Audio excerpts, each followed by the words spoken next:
opportunities. And the objective of this event in particular is to share entrepreneurial stories from the microfinance sector, those who run microfinance institutions and those that have benefited from it in Pakistan, as well as highlighting best practices from Pakistan and international organizations. As you may know, the Islamic Chamber of Commerce, Industry and Agriculture is an international organization affiliated with the Organization of Islamic Cooperation, OIC.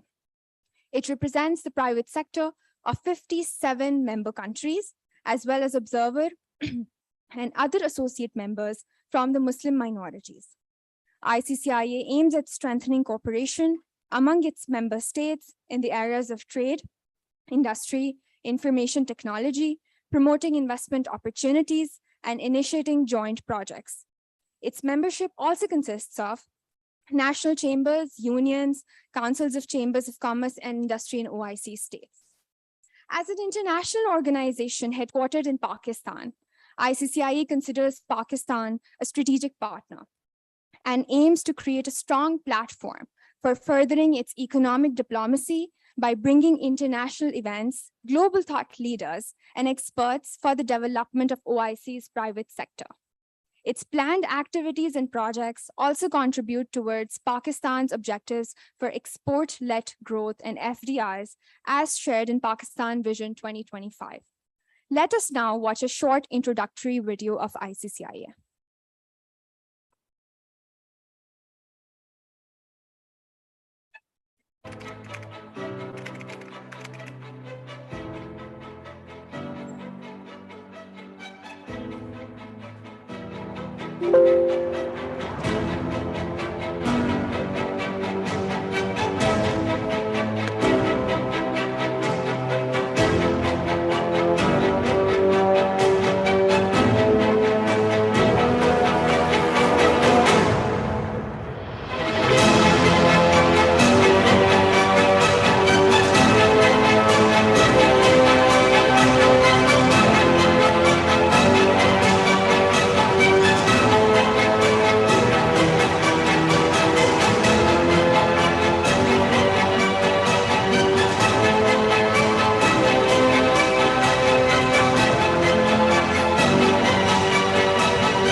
Let us commence this beautiful afternoon with some opening remarks by Ms. Alia Jaffer, Director of International Relations at ICCIA.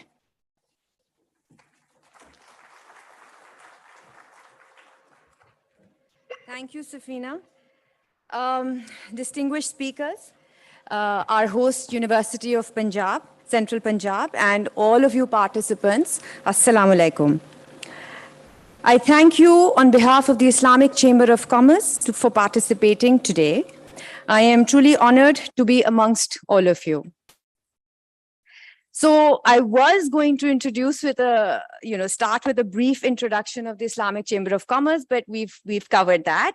So I would like to add just to that introduction is that because of our tremendous geographic sort of representation across 4 continents, हम लोगों की जो revised strategy 2019 में हमने launch की थी includes that we establish our regional offices in all the major business hubs of these OIC countries across the 4 continents. And I'm happy to announce today that by the end of this year, we have 2 more regional offices coming, one in Jeddah and one is Istanbul. The reason for this is our goal is to promote the development of the private sector, to bring the resilience and sustainability in the term resilient and sustainable economies. Because हमारे जो मुल्क हैं OIC के, we have 21 least developed countries, and the rest of them are all developing countries. So we really need to bring in as much as possible for the growth of the private sector. Now, the thing that I wanted to actually also share with you is how is it going to benefit you? And by you, I mean the students, right? So how is the Islamic Chamber of Commerce's work supporting your objectives, your future? And in this, I believe हमारा जो बहुत focus है वो है entrepreneurship development में, and जो best of entrepreneurship series develop की है is to inspire all of you so that you know मैं आपको example दूं कि जब मेरे ज़माने में, so I'm talking about like I graduated in late 90s, okay? उस ज़माने में हम लोगों का mindset होता था कि किसी मल्टीनेशनल में हमको जॉब मिल जाए, and that was a measure of success for us, right? And today, I mean, you guys must know this, but I believe UNDP की 2018 में एक report release हुई थी जिसमें we need 1.3 million jobs on an annual basis to accommodate the youth that is coming of age in Pakistan. And this can only happen if we have more entrepreneurs and more people investing in businesses. And हमारा role ये है कि ये जो journey है आपकी, ये जितना ज़्यादा हम आपको facilitate कर सकें in terms of access to finance, in terms of access to social capital. I mean, I've been an entrepreneur myself, and it's a very lonely space and it's a very challenging space. So social capital की बहुत सख्त ज़रूरत होती है जब आप अपना business शुरू करते हैं. So best of entrepreneurship is bringing sector specific people together, the whole ecosystem, from academia to businesses to pioneers to whoever is related, so that you can connect with them, build your linkages, and see how you can develop your ideas and your goals in life. And just want to share that one of the things that is most important at your age, I think that you are at really the best time of your life, because aapka pura life is ahead of you. You have a canvas which you can actually fill up as you like. So all of you, please be bold, be absurd, make a vision board for yourself, जिसमें जो आपके दिमाग में आता है, do it, because right now is the best time to be alive also. पहले हम लोग हर चीज failure से डरते थे. आजकल the motto across the world is fail fast, fail often, fail forward.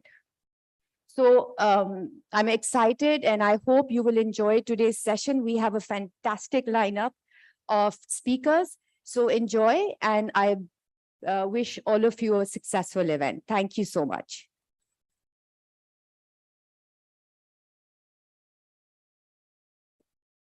Thank you, Ms. Jaffer, for your insightful remarks about ICCI and its activities in Pakistan.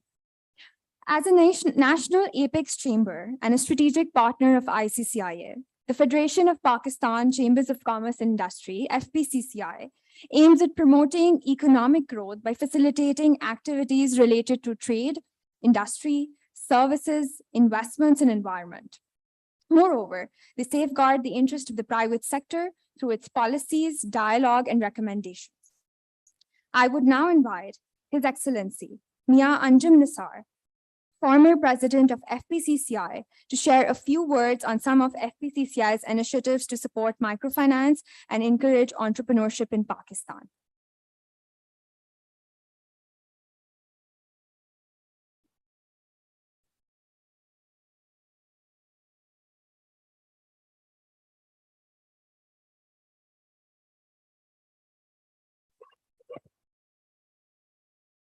Bismillahirrahmanirrahim. Dr. Amjad Saqib Sahab, Mr. Kabir Naqvi Sahab, Sayyid Mohsen Ahmed Sahab, this is Alia Jafar Sahiba, distinguished professors, students, ladies and gentlemen, Assalamu alaikum. On behalf of Federation of Pakistan Chamber of Commerce and Industries, FPCCI, I would like to welcome all the guests and students in workshop under the best of entrepreneurship series in Pakistan on microfinance, entrepreneurship in Pakistan, opportunities and challenges.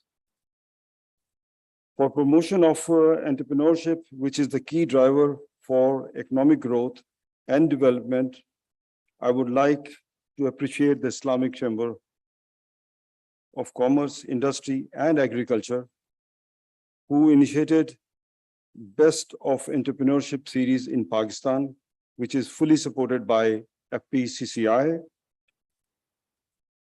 under its Industry Academia program. In this contest, 2 programs have already been organized in Karachi, wherein many universities participated.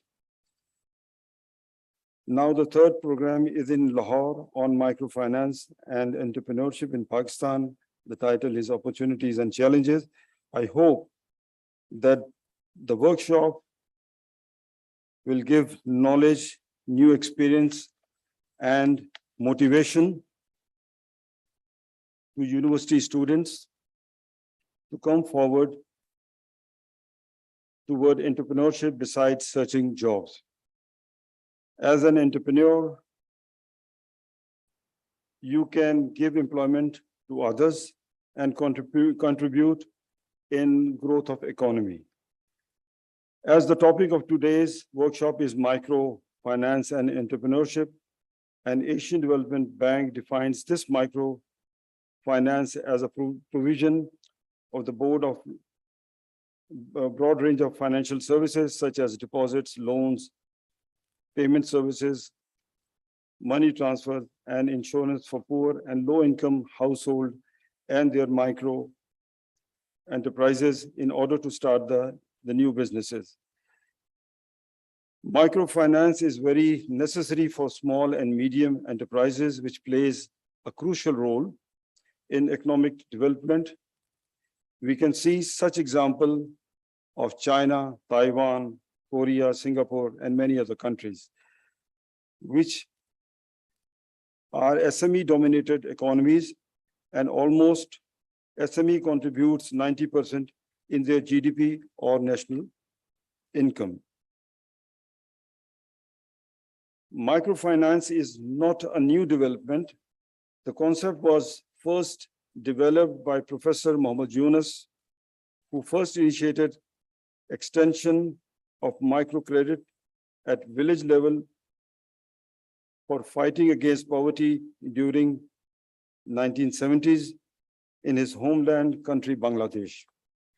He revealed that very small loans could make a sufficient difference in the poor person's ability to survive.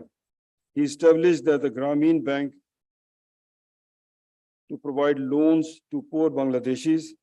According to the statistics, this bank gave loan to 97% of women of Bangladesh, which contributing in garment industry. And now you can see the growth of growth and export of Bangladesh and evolution of poverty.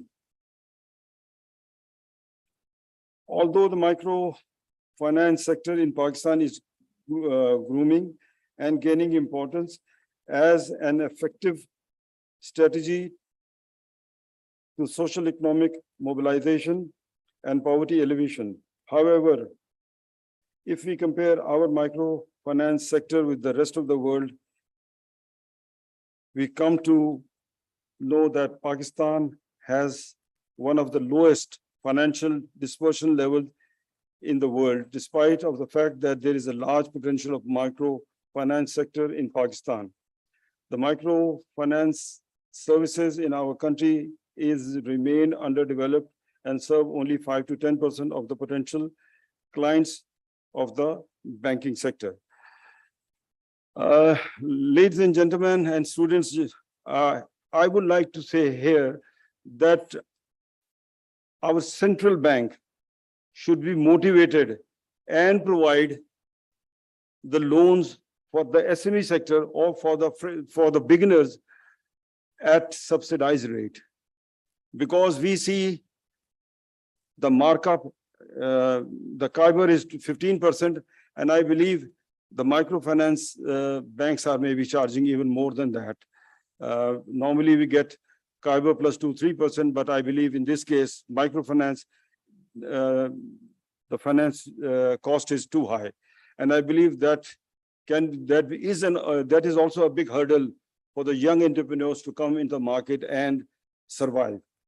So in the beginning, I would say that the central bank should provide loan to the SMEs, to the students, and then at the same time, they should allocate a certain percentage of loan, which should be essential to be given to the SME sector, the students, or the very young entrepreneur. Because what happens, what I see practically, that if there is a loan available, all the big companies, they get the loan very easily because they have a good system of good paperwork, and they have a better administration and better knowledge as well. So they are the one always beneficiary. I can quote you very, in the last previous government of Mr. Imran Khan, there was a policy that was tough. That loan was provided at 1% markup. And believe me, there are around, the total investment in this sector was around 325 billion rupees, which was, borrowed by, I think, not more than 500 companies. So in this case, all the SMEs, they are neglected and they don't get their share. So I think it will be wise for our policymakers that they should allocate separate funds, and that should be essential for the banks. Because, normally with the banks say, okay, if they give a loan to a big company, $1 billion rupees or 2 billion rupees, it's easy for them to collect and get a collateral, and it's easy to process their loans. But for small businesses, they don't bother, they are not very keen. So it should be regularized somewhere so that the benefits can be divided among the masses. In this environment, special private NGOs are working in Pakistan, which promotes entrepreneurship with the support of donor agencies like Shifa Foundation, Pardeep Development, Rural Support Programs, Aga Khan Rural Support Program, Asas Program, Akhuwat, Agahi, Kashf Foundation, Karandaz, Pakistan, Shell, Tamir, etc. But beside from there are, I think, 11 microfinance banks operating in Pakistan. We need to see the target. What are the results? Why we are a failure? Why we as a nation cannot rise up? What are the reasons behind that? Whether it is our policies, whether, and I think today there is a demand from the society and from the business community that all the political parties, they should sit together and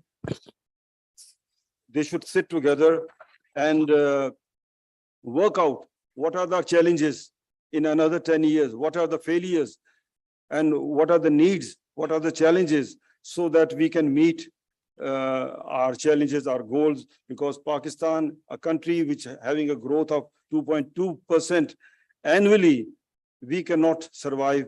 It's not a country like Dubai. Okay, if you don't have jobs, you can ask everyone to leave. This is a country, and we need to provide them jobs. And the best way to provide jobs is the SME sector, or the students can, they can come up with their ideas and they can be the entrepreneur by themselves. But before that, as a businessman, I would say that if someone has idea, theoretical idea, but practical world is altogether a little bit different. I would say that, first of all, when they complete their studies, they leave the colleges and the universities. At that time, they should join some companies for which they think that there is a scope and they have something in their mind to invest in or to become an entrepreneur, so that they can also get a sort of a flavor what is happening in the practical world and how it happens and how it works. Because if you just go for some adventure or some businesses, and if that goes wrong in the beginning of your career, then the idea of that entrepreneurship will die for a longer period of time. But this is just my experience, which I am, trying to communicate to young students, because I've been in the industry more than 45 years. Anyhow, in order to fight against the poverty and to tackle the uncontrolled situation of unemployment, only industrial and public sector are not enough for jobs creation, but it would be better if poor and unemployed community should encourage to initiate their own businesses for making society more productive and contribute in the national economy. Here, I would like to briefly introduce FPCCI, which is an apex body of Pakistan representing private sector of Pakistan. FPCCI passing over 60 chambers, 3 joint chambers, 12 small chambers, and 145 associations of trade and industry from all over the country, represent the viewpoint of the country private sector for promoting trade and investment in the country. FPCCI works closely with the government on policy issues, industrialization, taxation, trade expansion, competitiveness, ease of doing business, and domestic trade.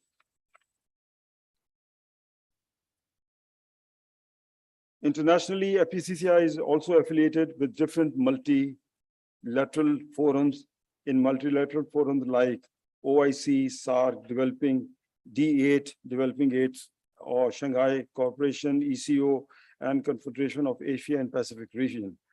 Pakistan has honored to host the permanent headquarters of 2 multilateral organizations, that is SARC, Chamber of Commerce and Industry, which is in Islamabad, and Islamic Chamber of Commerce and Industry and Agriculture, which is in Karachi, and they are operating since 1977.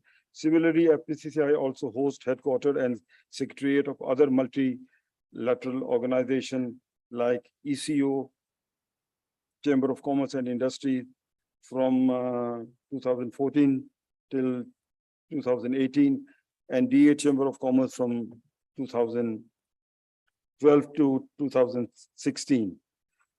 In today's program, the CEO of several companies are present and will share their success stories and with the youth, and to encourage the students to come towards entrepreneurship for completing their education. With these few words, I would like to thank the professors, teachers, students of different universities, and who have joined here and personally taking care and interest in bringing the youth forward. I also assure that FPCCI with the Islamic Chamber of Commerce, Industry and Agriculture will continue these types of workshops for promoting entrepreneurship in Pakistan. I would like to appreciate the team of Islamic Chamber for initiating such activity with the collaboration of Islamic Development Bank, and definitely not last the least, University of Central Punjab is also playing a key role. I believe this awareness program, will definitely give new ideas and bring something new. And I think this can also pave a new way for Pakistan, our students, our young entrepreneurs to move forward. Thank you very much. Thank you, Mr. Nisar. Ladies and gentlemen, as a Nobel Prize winner once said, and I quote, entrepreneurship is one of the most important drivers of job creation. Moreover, social entrepreneurship offers not only a path for young people to transform their own lives, but also a way to empower others. In that light, today we have all gathered to engage ourselves in a series of entrepreneurial conversations to acknowledge and understand the significant role of microfinance as a pillar of any entrepreneurial venture. Undoubtedly, all microfinance institutions work for the betterment of our society by striving to provide equal opportunities to everyone, focusing specially on the neglected part of our community. The targets, processes, and outcomes are oriented in order to ensure that all aspiring entrepreneurs and startups are assisted financially to reach the pinnacle of their potential. Institutions such as the Pakistan Microfinance Network can be considered to be the backbone of the microfinance industry in Pakistan. It provides a detailed knowledge base, conducts capacity building workshops, and strives to create and maintain a sustainable microfinance ecosystem in Pakistan to encourage entrepreneurship. To present the sector highlights of the microfinance ecosystem of Pakistan, I would like to invite Mr. Syed Mohsin Ahmed, Chief Executive Officer at Pakistan Microfinance Network.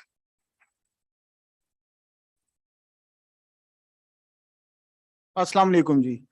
Thank you very much, Ms. Safina and Ms. Alia. So before I start जी, मैं आप लोगों से कुछ सवाल पूछना चाहूंगा. Number one, आप में से कितने लोग entrepreneur बनना चाहते हैं after you complete your studies ji? Can you raise your hands? Okay, so this is majority of you. अच्छा, आपके ख्याल से जब आप entrepreneur बनेंगे तो other than the fact that you will be maybe MBA graduates or economic के graduates या finance के, what is the other thing that you will require to have so that you become an entrepreneur? आप अपना काम चला सकें. जी? Capital. जी? Patience. अच्छा. Okay. ठीक है, सही है. टीम, ठीक है. वो एक बुक थी गुड टू ग्रेट, मैंने भी पहली दफा जब वो पढ़ी, मेरा अपना ख्याल ये था कि पहले आपकी कंपनी तैयार हो जानी चाहिए, फिर आपकी टीम आनी चाहिए.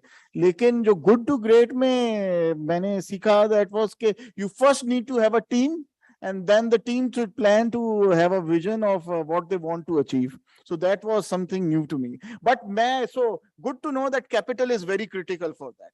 तो वो जो कैपिटल है ना, so any economy in the world जो वो कैपिटल प्रोवाइड कर देता है लोगों को एट अफोर्डेबल प्राइसिंग, वो मुल्क आगे चले जाते हैं. So the reason America is called the land of opportunities is not because of वो ज्यादा बड़ा है या क्या है, but because that capital is easily available to a large segment of the society. तो गिवन दैट कॉन्टेक्स्ट, मैं आप लोगों को एक चीज क्लियर करूं कि what is micro finance. Micro finance actually is providing financial services to those who don't have those services from permanent financial entities. So आप पाकिस्तान में कहीं पे भी चले जाएं या इवन आप लोग एज स्टूडेंट्स या हम जब स्टूडेंट थे तो फाइनेंस अवेलेबल हो जाता था. वो हमें चाहे अपनी पेरेंट्स से लेना पड़े या अपने रिलेटिव से लेना पड़े या किसी दोस्त से लेना पड़े, वो बिजनेस चलाने के लिए भी लोग पाकिस्तान में majority of the people who can't don't have access to the banking sector, they go and they are able to raise that kind of capital from their families or relatives at rates जो, I don't mean to say just rates, but at terms and conditions जो socially शायद इतनी acceptable ना हो. But where microfinance came in as an idea, so like abhi, one of my previous colleagues was saying that Professor Yunus ने ये बांग्लादेश में start किया. But I think even if we go before that, हमारे एक अपने पाकिस्तानी थे doctor Akhtar Hamid Khan, उन्होंने भी इसके ऊपर इनिशियली कुछ लोन्स देने शुरू किए थे। लेकिन ये इसकी एसेंस ये है कि आप उस सेगमेंट ऑफ द सोसाइटी को financing provide from the very beginning, कि आप उनको फाइनेंसिंग प्रोवाइड कर सको एट टर्म्स एंड कंडीशंस, जिसके के अंदर वो अपनी कैश फ्लो के साथ अपनी रीपेमेंट्स को मैच कर सकें। So once they are able to have access to funding and they are able to repay that at times जिसके के अंदर उनके पास खुद वो कैश फ्लो अवेलेबल होता है, तो then that removes one of the key hurdles जो कि आपको एंटरप्रेन्योरशिप से रोकता है। तो मैं जिस इंस्टीट्यूशन में काम करता हूं वो इंस्टीट्यूशन बेसिकली खुद तो लेंड नहीं करता, but we are actually an umbrella organisation और a network liaison organisation for so many other entities. हमारे तकरीबन 46 मेंबर्स हैं, इंक्लूडिंग जो दो इधर रिप्रेजेंट करते हैं, Akhuwat and U micro finance banks. ये दोनों two very different kind of entities हैं, एक है non bank micro finance company, एक है micro finance bank. So Pakistan is blessed with the fact that we have a enabling environment provided by the government of Pakistan through the regulators, which is the State Bank of Pakistan and Securities and Exchange Commission of Pakistan, के कुछ legal framework के अंदर रहते हुए ये institutions इस किस्म की services provide कर सकते हैं। I am talking about in terms of the opportunities. We are talking about, आपके ख्याल से इस वक्त पाकिस्तान में total number of active borrowers कितने होंगे माइक्रो फाइनेंस के? पॉपुलेशन है हमारी आई गेस 220 मिलियन। कोई वाइल्ड एस जी? 2 मिलियन, 20 मिलियन, कोई इधर से कहना चाहेगा जी? हाँ जी, 8 मिलियन। अच्छा, वेल इन्फॉर्म। अच्छा, ओके, अच्छा जी। So I will just before answering this let me share with you 3 other countries जो कि माइक्रो फाइनेंस में बड़ी डीपली इन्वॉल्वड हैं एंड जिनके के population sizes largely they are very well populated countries. So starting from Bangladesh, a country of 180 million, उनके active borrowers जो है ना, they are close to 38 million. I go to India, I'm sure yani population is 1.5 billion, but India started microfinance around the time when Pakistan started in 2001, whereas Bangladesh started it in around 1970s, in the 1970s. So India may, despite the fact that population was zyada hai, but they started along with us. So India ke active borrowers hain 110 million, with a population of 1.5 billion. Mexico की population है I think around 130 million की population है, उनके active borrowers हैं close to 17-18 million. Pakistan has a population bigger than both Mexico and Bangladesh, and so 220. So, but we have an active borrower of around 8.5 million. So there is, as an opportunity, there is a huge upside potential for the microfinance sector to serve a large segment of the population. हमारी अपनी जो PMN ने अपनी potential market की estimates की हुई है, we're talking about close to 40 million micro individual and micro enterprises, and another 2.5 to 3 million, I mean micro individuals and family based micro enterprises, another 2.5 to 3 million very small enterprises and micro enterprises is the potential market. So we are almost not more than, I would say, 20% of the potential market. So इस sector के साथ जो काम करेगा इसमें आएगा, they should know that there is a huge growth potential in this sector. We have, despite the fact that in the last 10-12 years Pakistan has gone through different economic and political cycles of growth and bursting of growth, microfinance has continued to grow on average at around 20-25%. And except for the COVID time, and that too for the first year of the COVID lockdown, we have restarted our growth trajectory. अच्छा, मैं दूसरी चीज आपको ये बताना चाहूंगा कि micro finance is not just only about giving credit, it is about the ambit of financial services that we are talking about. So it किसी भी कंट्री में it is very critical to be part of the formal banking sector. So उसके लिए what is very critical, क्यों, यानी आप किस तरह से फॉर्मल, आप कह सकते हैं कि मैं फॉर्मल सेक्टर का हिस्सेदार हूं, तो क्या चीज होती है आपके पास? एनी वाइल्ड आइडिया जी? आप लोग किस किस बैंक में जाके किस किस्म की सर्विस लेने जाते हैं? آپ کے پیرنٹس کیا بینک پہ جا کے کس قسم کی سروس لیتے ہیں جی؟ ڈپازٹ, ہاں جی, یس, ٹھیک ہے. تو کریڈٹ تو بڑا کرٹیکل ہے کسی بھی چیز میں, وہ انکلوسیو گروتھ کے لیے یا اکنامک ایکٹیویٹی کو اسٹارٹ کرنے کے لیے. But to become part of any financial system it is very important that you have a bank account. اور یہ بینک اکاؤنٹ کے ہونے سے آپ سسٹمیٹک لیول کے اوپر امپروومنٹ لے کے آ سکتے ہیں in any economy. So we know that Pakistan کی کیا ٹوٹل جو cash which is in circulation is around more than 30 trillion rupees. I don't know the figure, but it's a huge, huge amount. It is almost 60% of our GDP that is outside the system. This is inefficient. Iski apni ek cost hai. We need to ensure that majority of our savings is in the formal financial sector. So what microfinance banks are doing is, and what some of the non-banks are doing, though non-banks cannot take deposit and intermediate that, unka ye model nahi hai, ye banks ka hai, especially microfinance banks ka hai. But when we are able to provide access to people in the rural areas, with people with agricultural incomes, then what we are doing is we are bringing them into the formal sector. Yani jo ek bada important element hota hai ki log from jise kehte hain far flung areas mein apne jo bhi unki saving hai unko kahin pe deposit kar sakein और फिर उसके through different kind of financial services ले सकें. तो ये micro finance banking ने critical काम किया है. I am proud to tell you जी दैट, और it is always good to be humble rather than proud, but so humble to tell you that we are talking about almost 79 million deposit accounts hain through microfinance banks. So agar aap population dekhe hamari 220 million, to more than 1/3 of the population has so this is deposit accounts. So maybe multiple ek bande ke multiple ho, but giving that a discount of 20%, still we're talking about 60 million. So this is almost 30%, 1/3 of your population is now in the formal financial sector. So this is a huge contribution, especially given the context that this is providing those services to the marginalized segments of the society.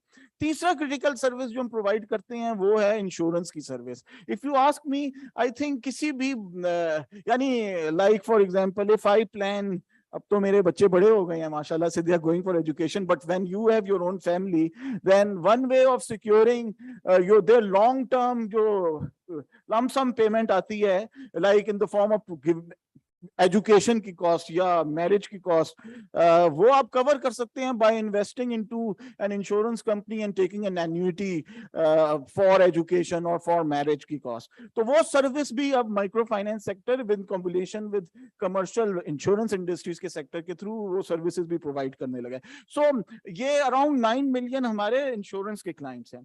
So if you ask me, so as an opportunity, there is a legal framework available. There are different kind of entities which are serving the microfinance sector, but especially on the credit side, हमारी जो upside potential है वो बहुत ज्यादा है. So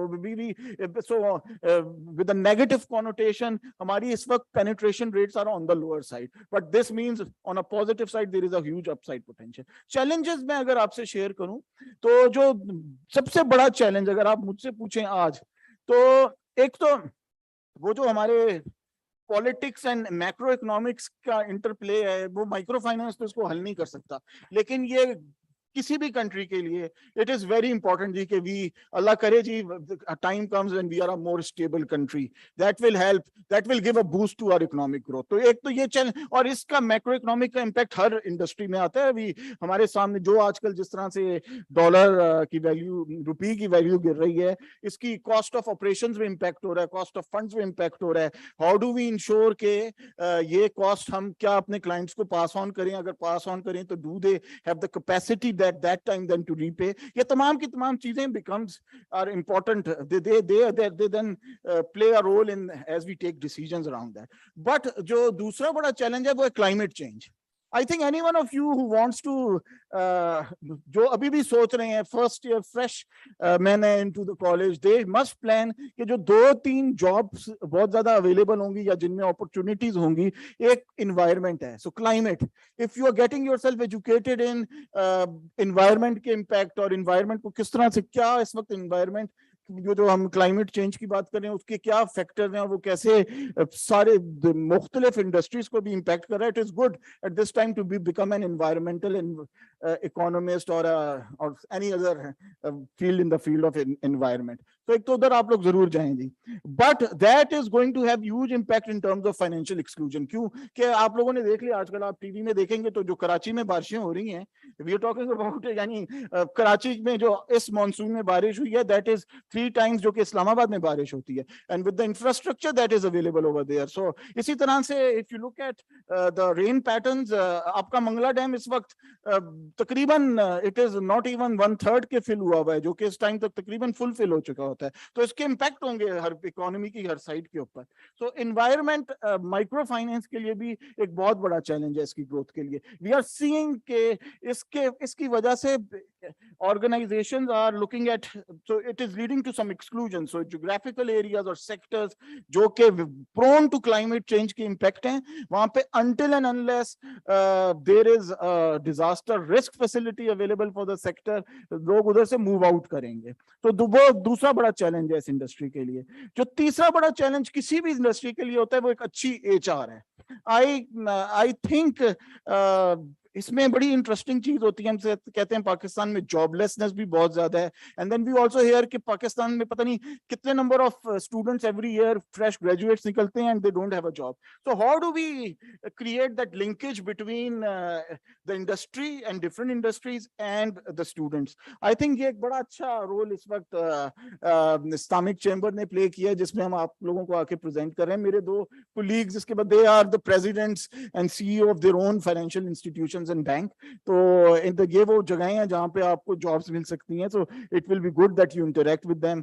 आई hope कि इसके बाद क्वेश्चन एंड आंसर भी होगा. So thank you from my side ji.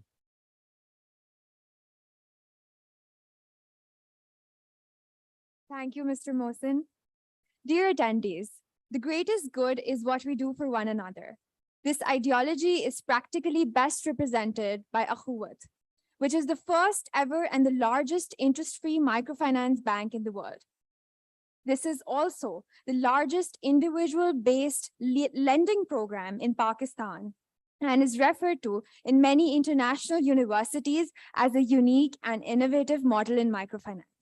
To date, the program has disbursed over 174 billion among 5.4 million poor families in Pakistan. So let me invite the founder and Chief Executive Officer of Akhuwat, Dr. Amjad Saqib, to share Akhuwat's journey to success.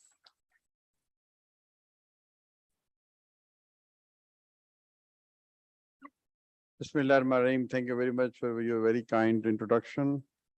मेरे दोस्त जनाब कबीर नकवी साहब, अंजम निसा साहब, मोहसिन सैयद साहब, मोहतरमा आलिया जाफर साहिबा और मेरे बड़े काबिल एहतराम दोस्त जनाब नसर इकराम साहब, फैकल्टी और students, let me say it's a great honor, privilege to come to University of Central Punjab.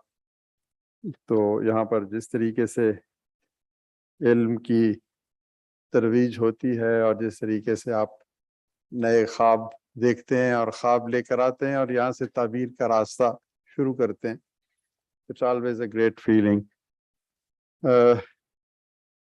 बहुत डाइवर्स हैं गुफ्तगू. Entrepreneurship, micro finance, small and medium, poverty, economic development, growth. तो 10 मिनट का मुझे वक्त दिया गया है. मैं उसमें सोच रहा हूँ कि क्या कहूँ क्या ना कहूँ.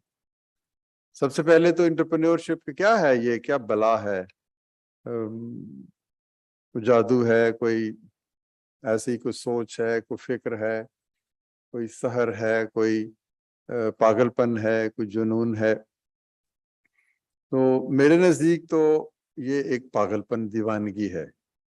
अभी मोहसिन साहब ने पहले आपसे कहा कि कितने लोग हैं आप में से जो एंटरप्रेन्योर बनना चाहते हैं, और फिर आखिर में कहा कि मेरे 2 साथी यहाँ पर बैठे हुए हैं जो आपको नौकरी दे सकते हैं.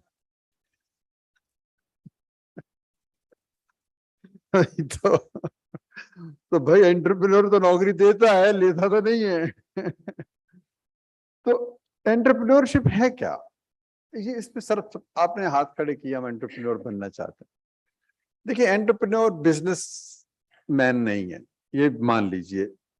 اس کا مقصد دولت کمانا نہیں ہے, کاروبار کرنا نہیں ہے. انٹرپرینور کا مقصد ہے ویلیو ایڈیشن, زندگی کو آسان بنانا, زندگی کو خوبصورت بنانا, زندگی کو سہل کرنا. کائنات خدا نے بنائی ہے اور ہمیں بھیجا ہے یہاں پہ اپنا نائب بنا کے. تو اس نیابت کی ذمہ داری ادا کرنا انٹرپرینورشپ ہے کہ اس کائنات کو کیسے خوبصورت بنائیں گے, ان جنگلوں, بیابانوں, صحراؤں کو گل و گلزار کیسے بنائیں گے. تو جو بیسٹ ڈیفینیشن میں نے انٹرپرینورشپ کی پڑھی وہ یہی ہے کہ انٹرپرینورشپ از ویلیو کریشن. مثلا آپ کسی شخص کی زندگی کو آسان بناتے ہیں. یہ موبائل فون میں اپنا ادھر چھوڑ, یہ جس نے بنایا اس نے ویلیو کریٹ کی, جس نے ایئر کنڈیشن بنایا اس نے ویلیو کریٹ کی, جس نے یہ خوبصورت کپڑے بنائے اس نے ویلیو کریٹ کی, جس نے مشین بنائی اس نے ویلیو کریٹ کی. منی از دا بائی پروڈکٹ. ٹھیک ہے, اب کہتے ہیں ہم لوگ کہ ہم 4 چیزوں کے لیے کام کرتے ہیں, منی, گلوری, فیم, پاور. یہ پرانی باتیں ہیں. وہ وقت گزر گئے جب لوگ دولت کے لیے, شہرت کے لیے, طاقت کے لیے, اقتدار کے لیے, نام اور اختیار کے لیے کام کرتے تھے. سوچے تو صحیح, دنیا بدل گئی ہے. تو پہلی چیز تو میں یہی کہوں گا دوبارہ سے کہ اٹ از ویلیو کریشن. آپ کوئی بھی ایسا کام کر لیں, دولت تو ضرور کمانی ہے, کیونکہ دولت کیوں نہیں کمائیں گے تو پھر زندگی کیسے خوبصورت گزرے گی, ویلتھ نہیں کریٹ ہوگی تو جی ڈی پی کیسے بڑھے گی اور غربت کیسے ختم ہوگی. میں نے اگر کسی کی مدد کرنی ہے تو پھر بھی مجھے دولت کمانی چاہیے, میں مدد کیسے کروں گا؟ اگر میں ہی بھوکا ہوں تو میرا تو پھر سرمن ہوگا نا کہ جی آؤ جی مل کے غربت ختم کریں. دولت کمانا خیر ہے, اللہ تعالیٰ کے احکامات میں سے ہے, but the objective of entrepreneurship is much higher. یہ ایک بڑا پیڈسٹل ہے, ایک وسیع افق ہے. جس نے پینسلین ایجاد کی وہ انٹرپرینور ہے. جس نے کووڈ کے دوران میں یہ ماسک ایجاد کیا وہ انٹرپرینور ہے. اب اس نے ماسک سے لاکھوں کروڑوں روپے بھی کمائے ہوں گے, لاکھوں کروڑوں زندگیاں بھی بچائی ہوں گی. یہ بیسک ڈیفینیشن شروع یاد رکھیے کہ آپ نے زندگی کو خوبصورت بنانا ہے, آپ نے زندگی کو آسان بنانا ہے. دس از انٹرپرینورشپ. اب کیا کرتا ہے انٹرپرینور؟ وہ کنسیو کرتا ہے ایک آئیڈیا, وہ ڈیزائن کرتا ہے, وہ آرگنائز کرتا ہے, وہ کریٹو ایبلٹیز لے کے آتا ہے, وہ ریسورسز جمع کرتا ہے, اور سب سے بڑی بات وہ رسک لیتا ہے, وہ کمیونیکیٹ کرتا ہے, وہ اکاؤنٹیبلٹی, سیلف اکاؤنٹیبلٹی کرتا ہے, وہ دوسروں کو معاف کرتا ہے, اپنے آپ کو معاف نہیں کرتا. میاں منشا صاحب جو ہیں, ان سے میں نے ایک دفعہ پوچھا کہ آپ کی کامیابی کا راز کیا ہے, تو 2 باتیں بتائیں. انہوں نے کہا ایک بات تو میں نے کہیں سے سنی تھی اور میں اس پہ عمل کرتا ہوں کہ my employees work from 5 to 9 and I work from 9 to 5. اب آپ سمجھ لیں اس کا کیا مطلب ہے. پھر انہوں نے کہا کہ مجھے کام, میں دولت نہیں کمانا چاہتا, مجھے عشق ہے اپنے کام سے. رات کو میں بے چین ہو کے اٹھ جاتا ہوں اور پھر اپنی خوابگاہ میں ٹہلتا ہوں کہ کب سورج طلوع ہوگا اور میں کام شروع کروں گا. تو کیا یہ ساری باتیں جو میں نے آپ کو بتائی آپ کے اندر ہیں؟ Do you want to create value?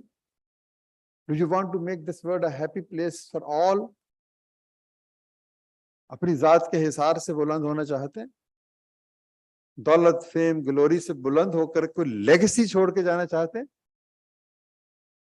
آپ چاہتے ہیں کہ کوئی آپ کے میرے مرنے کے بعد, ایک شخص نے کہا کہ ایک شخص کی کامیابی کے راز اس میں ہے کہ اگر اس کی عمر 70 برس ہے تو کم از کم 70 برس تک لوگ اس کو اچھے الفاظ میں یاد کریں. Do you want that?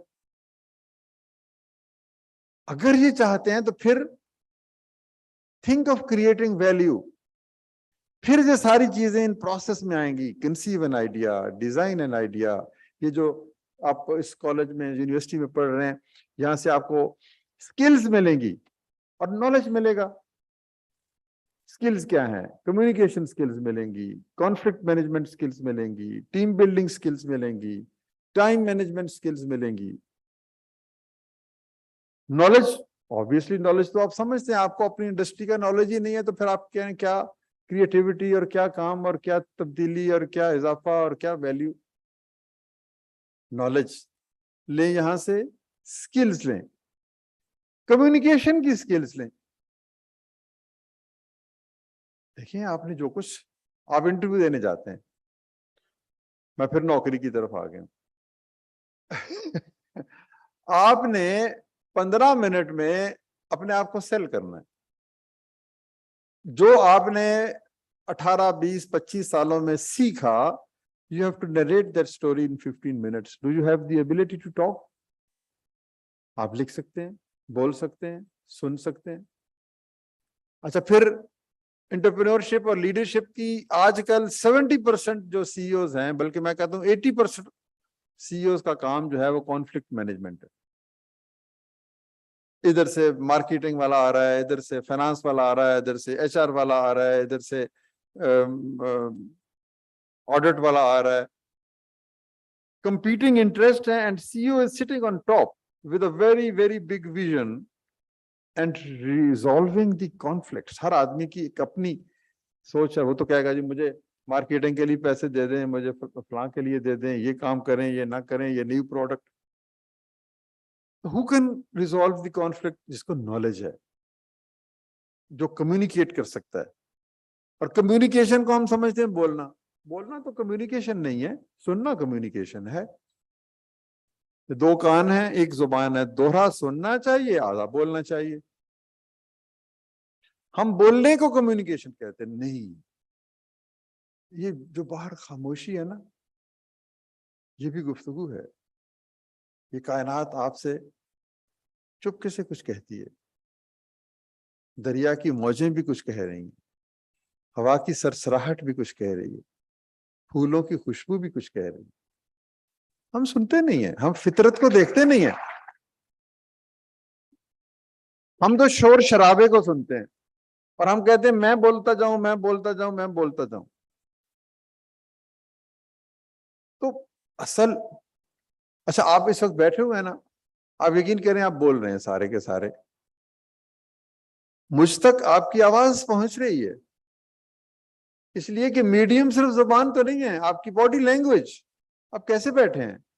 ایسے بیٹھے ہیں, ایسے بیٹھے ہیں, موبائل سے کھیل رہے ہیں, میری طرف دیکھ رہے ہیں, ادھر ساتھ والے بیٹھے سے بندے سے بات کر رہے ہیں, یا اچانک آپ کے ذہن میں آیا او میں نے تو 6 بجے ایک جگہ پر چائے پینے جانا, کوئی میرا انتظار کر رہا ہے.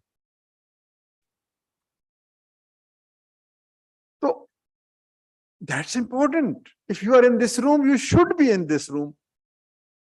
یہ انٹرپرینوریل سکسیس کی بنیادی ریزن ہے. If you are here, you should be here. اتنے بڑے لوگ آپ کے پاس اپنا تجربہ بتانے آئے ہیں. یہ عمر ان کی پھر میں گن لوں گا, بری بات ہے, 50 سال کے تو ہوں گے نا, تو 200 سال آپ کے سامنے بیٹھا ہے. میں سمیت کر لیں گے تو وہ 255 سال ہو جائیں گے. تو دس از the knowledge, this is the experience. اگر آپ یہاں پر بیٹھ کے ہی بھی سننا نہیں چاہیں گے تو یو ول بی ویسٹنگ. یہ سننے سے آئیڈیاز آتے ہیں, سننے سے انسان کو پتہ چلتا ہے کہ دکھ درد اور چیلنجز کے صحرا میں سے گزرتے ہوئے جو آبلہ پائی ہوتی ہے وہ کیسے ہوتی. تو سنیے.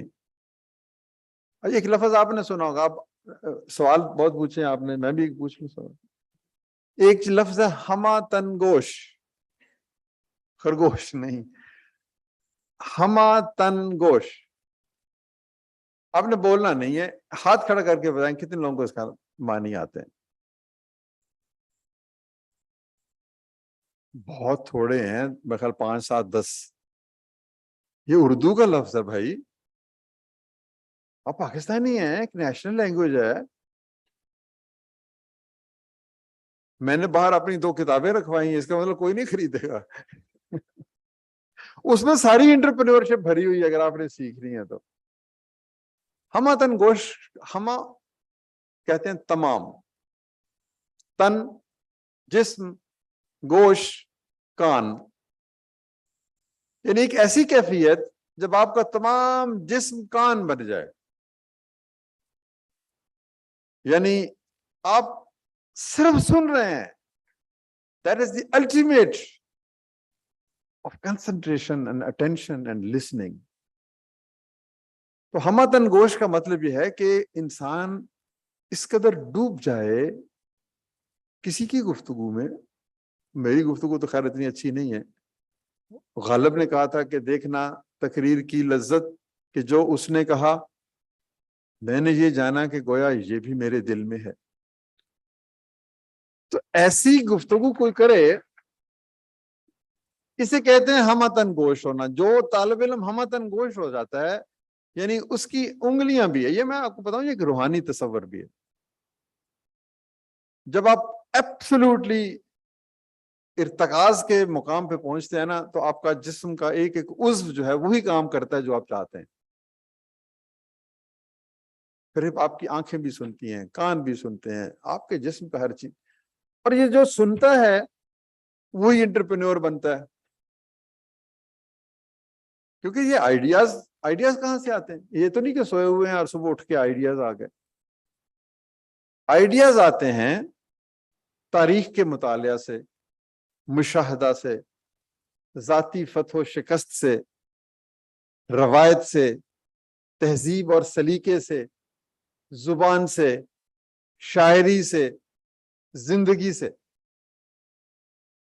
تو یہ ان تمام آئیڈیاز کو اسیمیلیٹ کر کے ایک نیا آئیڈیا دینا، ایک انٹرپرینورشپ کے راستے پہ چلنے کے لیے ہمتن گوش ہونا پڑے گا. وہ حضرت واصف علی واصف نے کہا تھا کہ ہم بہت تھوڑے وقت میں بہت زیادہ چاہتے ہیں. تو زندگی میں تھوڑے وقت میں زیادہ نہیں مل سکتا. تو میں نے مائکرو فائنانس کی کوئی بات نہیں کرنی، نہ یہ اخوت کی کوئی بات کرنی ہے. اگر کرنی ہے تو آپ نے 1000 روپے کی کتاب خریدنی ہے جو مجھے پتا ہے آپ نے نہیں خریدنی. یہ امتحان ہے، دیکھتے ہیں. اگر آپ واقعی اخوت کے بارے میں جاننا چاہتے ہیں کہ ہم نے کیا کیا، ویری ہمبل اسٹوری، اور پھر انٹرپرینور کیا ہوتا ہے، کیا کرتا ہے، کیسے کرتا ہے، تو آپ ضرور کتاب پڑھا کریں. شام کو ایک دن برگر نہ کھائیں نا. تو بہرحال میں اس موضوع پہ نہیں جاؤں گا. آپ گوگل کر لیں، اگر پیسے نہیں خرچنے تو تھوڑی دیر کے لیے 10 منٹ بیٹھ کے وہاں پر بھی آپ ہمارے دفتر آ جائیں. مجھے پھر کسی دن بلا لیں، میں کہانی سنا دوں گا. But today I would like to inspire you to become entrepreneur. اس ملک کے مسائل کا اور حل ہی کوئی نہیں ہے. نوکریاں نہیں ملنی بھائی.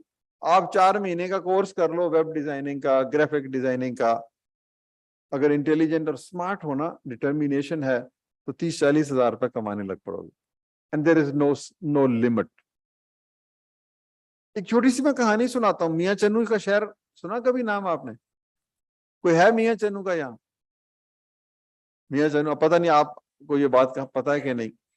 میاں چنو کا ایک بینکر مجھے ملا. اس نے کہا جی کہ ہمارے بینکوں میں نا ڈالر آنے لگ پڑے. ہم بڑے حیران کہ یہ یکدم میاں چنو میں تو کبھی وہ بندہ دبئی نہیں گیا، یہ بینکوں میں پیسے کیسے آنے لگ پڑے؟ پھر ہم نے سوچا کہ کہیں کوئی ہیروئن کا کاروبار شروع. کیسے مختلف لوگوں کے اکاؤنٹس میں ڈالر آنے لگ پڑے.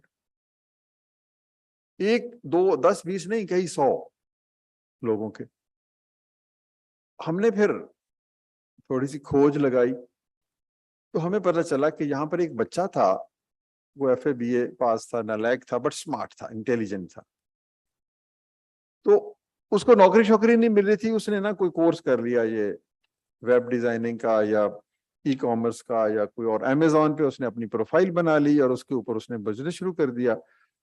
تو چونکہ وہ بہت محنتی تھا، he wanted to do something، تو چند ہی مہینوں میں وہ 50-60 ہزار روپے کمانے لگ پڑا. اینڈ گریجولی وہ 2-3 لاکھ پہ پہنچ گیا.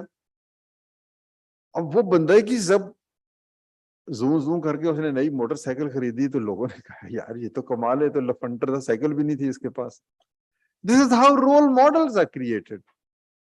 उसका कजन, उसका दोस्त, उसका महल्लेदार, और सुना है आधा मियां चन्नू अब जो है ना वो छोटे छोटे कोर्स करके पैसे कमा रहा है, और कुछ लोग कहते हैं ये फ्यूचर की सिलिकॉन वैली है। तो why can't your city, your village can become मियां चन्नू? पाकिस्तान में $3.5 बिलियन जो है ना आईटी के जरिए से आ रहा है। पाकिस्तान का मुस्तकबिल बड़ा ही रोशन है, आप बिल्कुल परेशान ना हो। ये $3.5 बिलियन जो है ना विद इन 2 years $15 बिलियन पे पहुंच सकता है।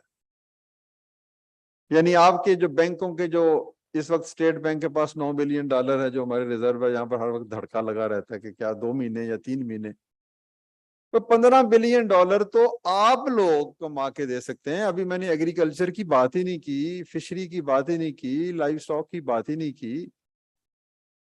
सिर्फ आईटी सेक्टर में आप जैसे नौजवान, छोड़े बूढ़ों को, उनसे कुछ नहीं होना, आप जैसे नौजवान अगर 2-3 दिन 4 दिन का वो कोर्स होता है, वो 4 महीने में 3 महीने में वो करवाते हैं। आपकी पढ़ाई अपनी जारी रखनी है क्योंकि ये आपका असल चीज है, वो आपका एक इजाफी काम है। अगर आप वो सीख लें 6 महीने साल में, हो सकता है आप उसमें ही फिर आगे अपना कैरियर बना लें। This is how you will serve this nation. इस कौम को इस वक्त डॉलर चाहिए, डॉलर। इकोनॉमिकली मैं बात करूं, वैसे तो मैं कहता हूं कि डॉलर शॉलर की जरूरत नहीं है। इस कौम को अखलाकियात चाहिए, तहम्मुल चाहिए, बर्दाश्त चाहिए, मोहब्बत चाहिए, इसार चाहिए, कुर्बानी चाहिए। दौलत से, पैसे से, डॉलर से बंदा अमीर नहीं होता, उसने किरदार से अमीर होता है। खैर वो एक और कहानी है। आपको फिलहाल तो डॉलर चाहिए, आपको भी। कई लोगों ने दुनिया की सैर करनी है, घर बनाना है, किसी ने शादी करनी है, किसी ने अच्छे कपड़े खरीदने हैं, किसी ने ये मोबाइल खरीदना है। तो डॉलर खरीदें, लेकिन not for the sake of money, for yourself.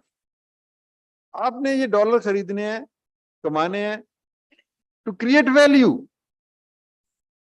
खुद कमाने, आप अल्लाह से वादा करें, अल्लाह से तिजारत करें कि भाई मैं कमाऊंगा डॉलर 20% मैं अल्लाह तेरी राह में इस्तेमाल करूं। 2.5% तो एक मामूली रकम है ना, ये तो मुसलमान बनने की बुनियादी जिम्मेदारी है। असल इस्लाम तो 2.5% से बाद शुरू होता है। आप फैसला करें, वादा करें खुद से कि मैं 20% अल्लाह की राह में दूंगा। मुझसे आप लिखवा लें, आप चंद दिनों में अगर आपकी आमदनी में इजाफा ना हो जाए। This is how you create value in your life, in others life.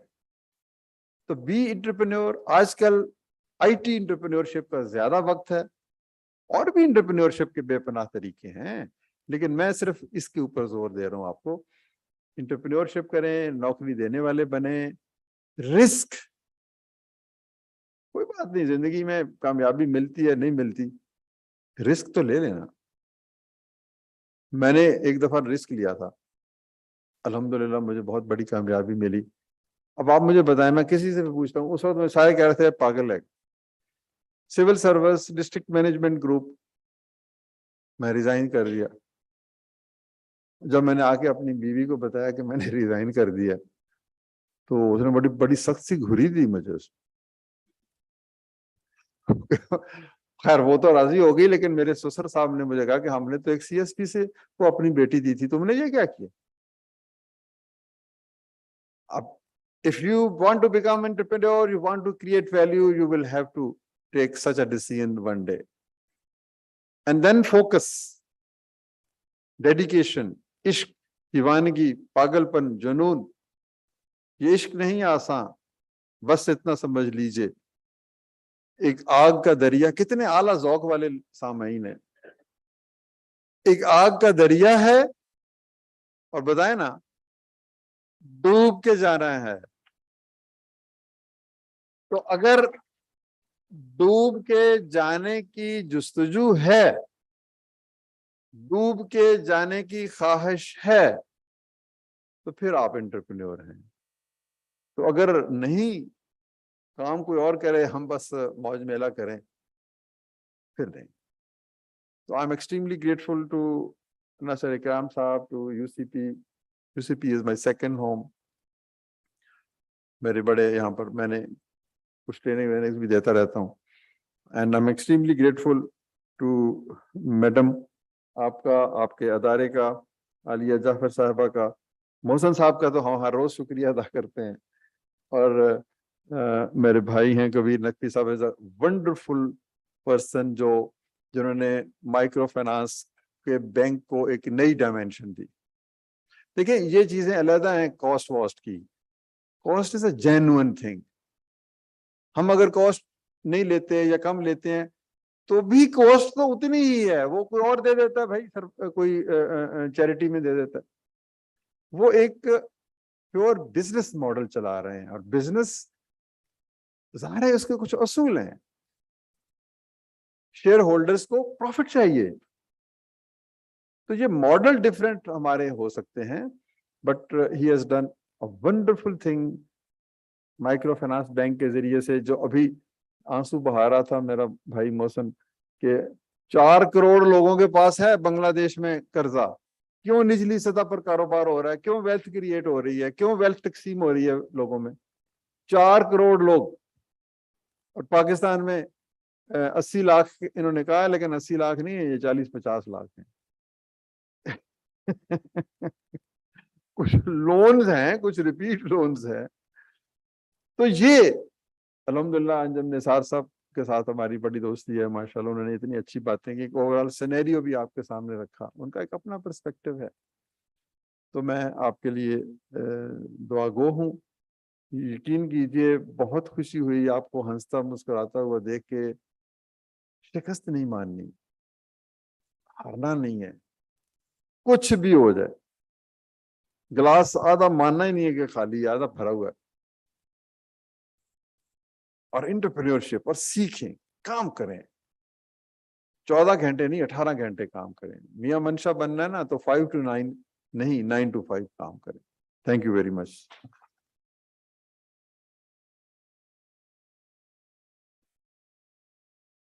Thank you, Dr. Saqib. As we can all agree that the world is developing at a pace faster than ever, and with increasing disparity, microfinance stands as one of the most promising and cost-effective tools in the fight against global poverty. Like many ecosystem enablers, microfinance banks have played a crucial role in poverty alleviation and reducing this disparity. As such is the leading example of U Microfinance Bank, which has provided individuals with ready and easy access to microfinance loans, deposit products, and branchless banking solutions. The bank can be considered to be at the front line of fighting poverty in Pakistan. I would like to invite Mr. Kabir Naqvi, the President and CEO of U Microfinance Bank, to share the success story.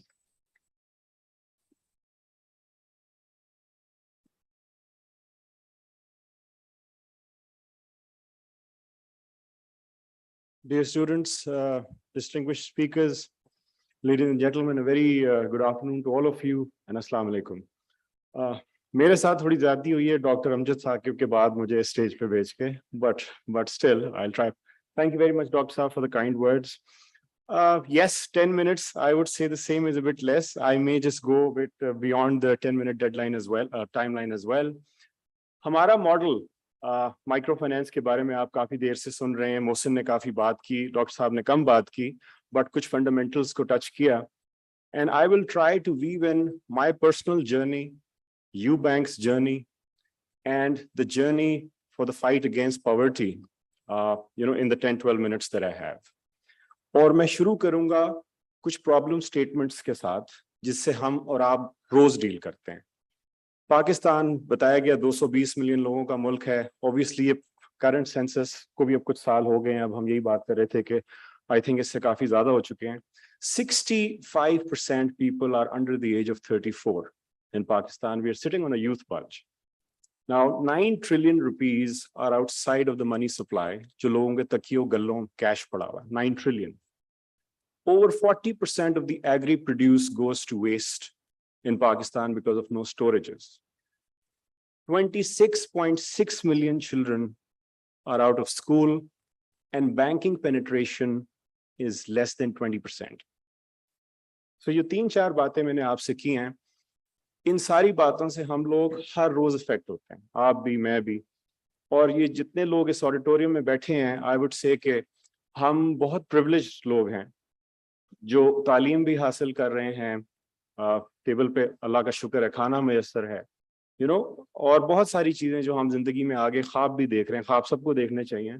मगर जब आप Karachi, Lahore, Islamabad tier 2 cities से नीचे जाते हैं, मैं personally कोई 7-8 हज़ार किलोमीटर हर क्वार्टर रोड ट्रैवल करता हूँ अपनी डिफरेंट ब्रांचेस में, I go meet the clients, meet people, और वहाँ आपको अपनी आंखों से माल न्यूट्रिशन नजर आता है, लैक ऑफ अपॉर्चुनिटी नजर आती है। एक जगह भैंस पानी पी रही है, उसी के साथ बच्चे पानी पी रहे हैं, एक कुआं है, अगर उसमें जहर आ गया तो पूरा गांव मर सकता है। ये सारा पाकिस्तान है। और जब हम एंटरप्रेन्योरशिप की बात करते हैं तो यूजुअली जहन में एक इमेज आता है कि एक कॉफी शॉप होगी, टर्टल नेक पहना होगा, जीन्स होगी, एप्पल का लैपटॉप होगा और एंटरप्रेन्योरशिप हो रही होगी। That's the image generally we get when we sit in Karachi, Lahore, Islamabad. And even हम भी सूट पहनने वाले लोग काफी ओल्ड फैशन हो चुके हैं, we are not welcome to the party generally जब बात होती है एंटरप्रेन्योरशिप की या स्टार्टअप्स की। सो इस चीज को I think it's not a zero sum game, either you are this और that. The world is transitioning, this is a very good time. दुनिया भर में इस वक्त आप देख रहे हैं स्टार्टअप्स का बूम है। प्रॉब्लम स्टेटमेंट्स, जिस तरह डॉक्टर साहब ने बात की कि आप वैल्यू एडिशन क्या कर रहे हैं, आप कौन सा प्रॉब्लम स्टेटमेंट सॉल्व कर रहे हैं, जिसकी जो भी स्टार्टअप है, आप में से कुछ लोग हो सकता है कुछ काम कर रहे हो, कुछ लोग करेंगे।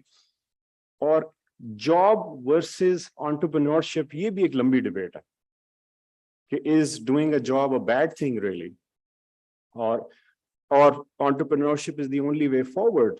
If you look at the entire ecosystem, jobs will be there and jobs are not bad. So एक चीज ये भी जरा अपने जहन में क्लियर रखें कि इसको अच्छा कहने के लिए उसको बुरा कहने की कोई जरूरत नहीं। That's my personal experience. Now younger people, university students are sitting. मेरी पर्सनल जर्नी में आपसे जरूर शेयर करूंगा आज। I got into the workforce at the age of 17. मैंने एक ऑडिट फर्म ज्वाइन कर ली, एचआर ने रख भी लिया। बाद में मुझसे पूछा कि आईडी कार्ड, उस वक्त शायद उनके सिस्टम्स कमजोर थे। मैंने कहा जी बे फॉर्म है, आईडी कार्ड तो नहीं है। उन्होंने कहा जी हम पे तो चाइल्ड लेबर का मसला बनेगा। खैर 6 महीने we managed it somehow and then I got my ID card. It was one of the big 5 audit firms by the way. वहां से मैं निकला, became a tax consultant, went to middle eastern country. I was 19 and a half.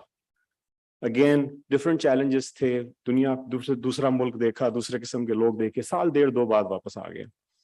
I joined at that time it was Tamir Microfinance Bank, which is now Telenor Bank, and 4 ex city bankers ने वो शुरू किया था, और it was just a mom and pop microfinance shop at that time, और वो समझ रहे थे कि जो सिटी बैंक का उनका एक्सपीरियंस था उससे वो पाकिस्तान को माइक्रोफाइनेंस सिखाएंगे। And I was one of the younger people, new people who joined. पहला साल euphoria, no delinquency, scaled the business in Karachi. Second year 27% bad loans. 600 million का छोटा सा कैपिटल था, उसमें से 40% उड़ गया। अब ये और पर्सनल वेल्थ भी लगी हुई थी इन लोगों की, and they were entrepreneurs, they started this venture. अपनी नौकरियां छोड़ के आए और ये नया काम शुरू किया। I was young, early 20s। जितने लोग वहां काम कर रहे थे mostly they started jumping ship कि ये तो डूबने वाला है और इधर से भागो वरना आगे कहीं नौकरी नहीं मिलेगी। अच्छा, मैं पार्ट क्वालिफाइड था, उम्र भी मेरी कम थी और काफी ग्रीन था और ख्वाब बहुत देखता था। मैं बड़ा इंस्पायर्ड था, 4 बड़े दलेर लोग हैं और this is the time to stick around. मुझे सब ने समझाया, मेरे घर वालों ने समझाया, मेरी बीवी ने समझाया कि इसको छोड़ो और अपना करियर बचाओ। Nonetheless, मैंने उनकी बात नहीं सुनी। I was there for 9 years. I joined as manager. The institution grew.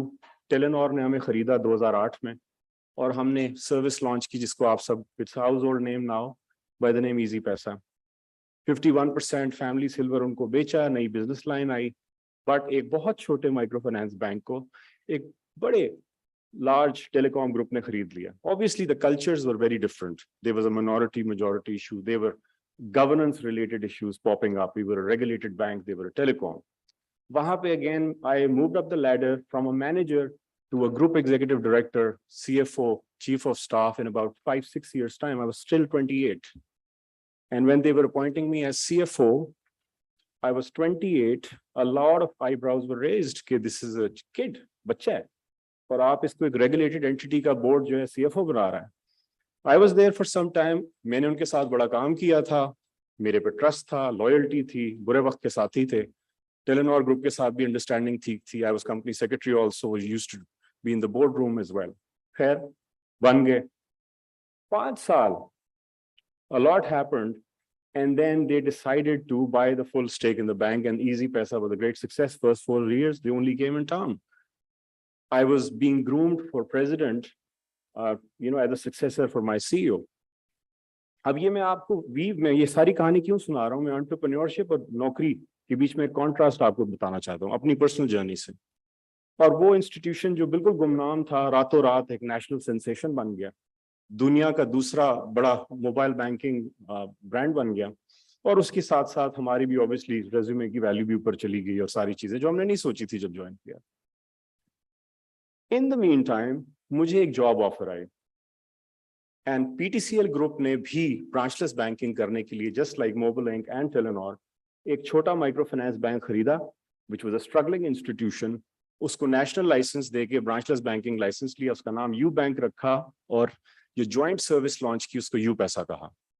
First 3 years it was struggling.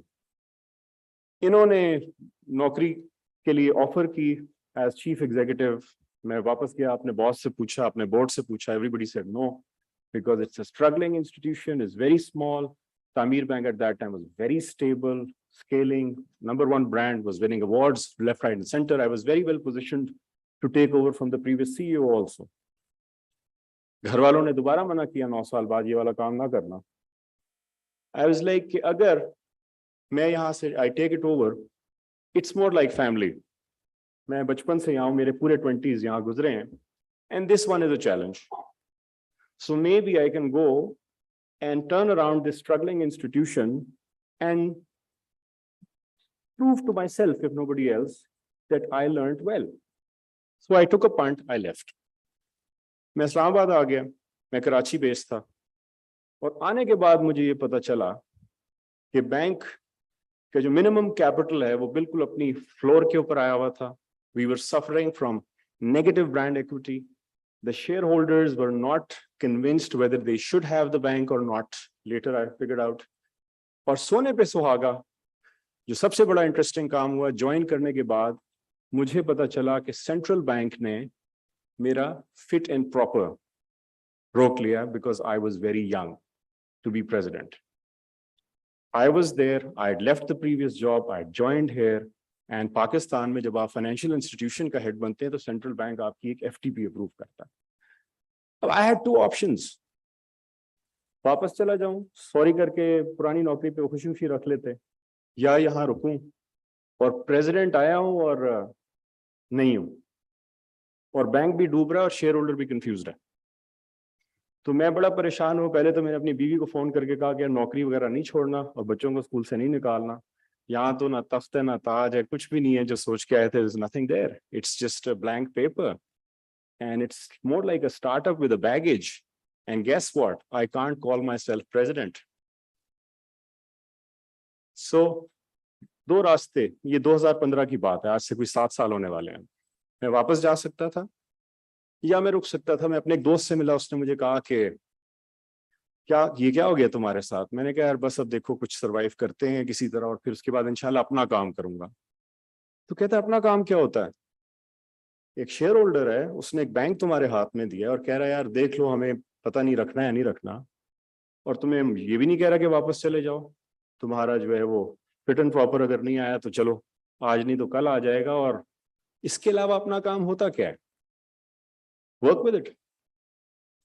That was a moment of clarity कि हाँ वैसे देखा जाए कि it's not every day कि somebody gives a dying bank in your hands and say deal with it. So मैंने क्या किया उसके बाद? I decided to stay back. 340 employees, minimum capital floor खत्म हो रहा था. Further capital डालने के लिए shareholder राजी नहीं था. Negative brand equity थी, और लोज employees आके मुझसे पूछ रहे थे कि ये कितने दिनों में खत्म हो जाएगा. اور جو کلائنٹ تھے وہ ٹوٹل 15,000 تھے. وہاں سے ہم نے ہمت کر کے کام شروع کیا. 2.5 ارب روپے کی بیلنس شیٹ کی فوٹنگ تھی. 6.5 years ڈاؤن. اینڈ یہ نوکری ہے, یہ انٹرپرینورشپ نہیں ہے. In legal form, I work there. I am doing a job. The employees grew from 340 to 3,500. The branches from 24 to almost 300 by the end of the year, which makes us the largest in the industry that we serve. The loan book grew from 600 million to 42 billion. The balance sheet footing grew from 2.5 billion to 115 billion. We wiped out the accumulated losses. The capital is around 8 billion. The clients increased from 15,000 to 3,50,000.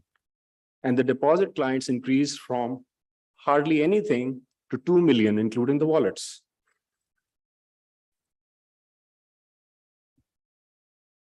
And 7 years down, Alhamdulillah, we remain to be the fastest growing, and we will be the largest in terms of size, inshallah, if all goes well, in 6 to 8 months' time. So, ये सारी चीज बताने का मकसद you bank की अपनी तारीफ करना नहीं है.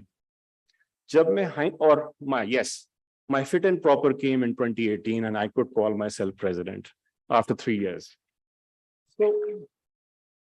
So ये जो पूरी journey है, इससे साबित क्या होता है?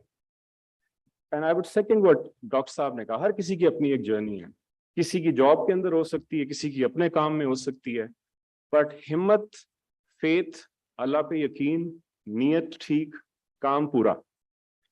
और एक और चीज मैं आपको जरूर बता दूं कि रास्ते में छुरे, खंजर, बॉम्ब, गोलियां, whatever, ये सब होगा. It will not be easy.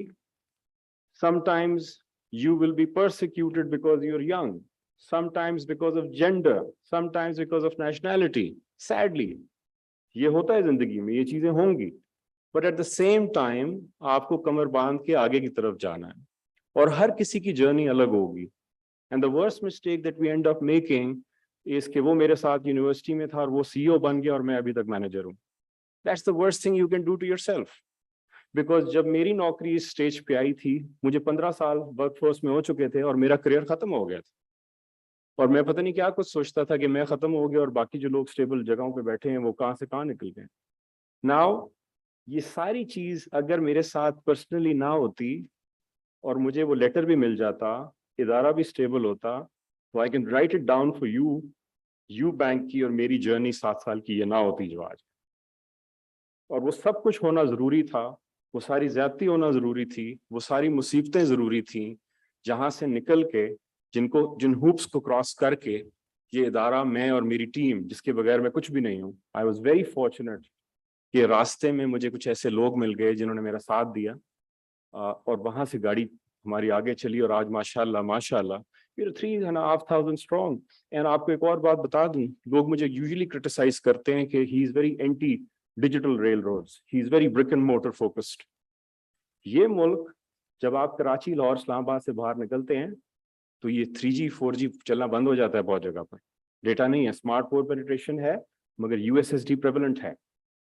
इसके अलावा जब आप पॉवर्टी एलिविएशन की बातें और लोगों की जिंदगियों की बदलने की बातें सिर्फ सरीना और मैरियट के बॉलरूम्स में बैठ के करते हैं, then you are very oblivious of reality. You need to be out there.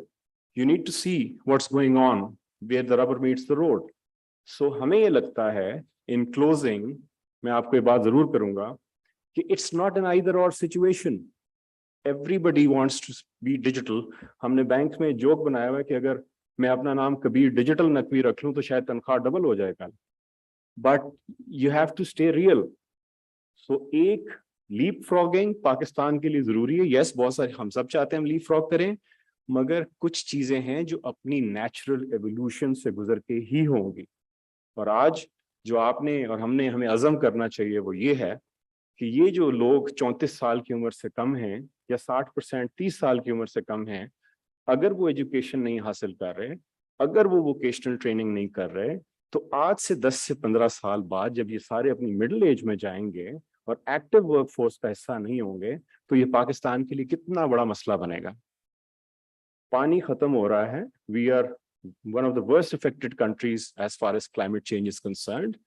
How many of us are doing anything about it? अगर आपने जिस तरह कुछ कॉलीग्स ने और का प्रॉब्लम स्टेटमेंट सॉल्व करनी है, स्टार्टअप करना है, कुछ नया काम शुरू करना है, पानी के लिए कुछ करना चाहते हैं, करें। इस मुल्क में हम शुगर कैन लगाते हैं, मैं जरूर इसके बारे में बात करूंगा, जबकि हम it's a water guzzler, this crop Pakistan can not afford it.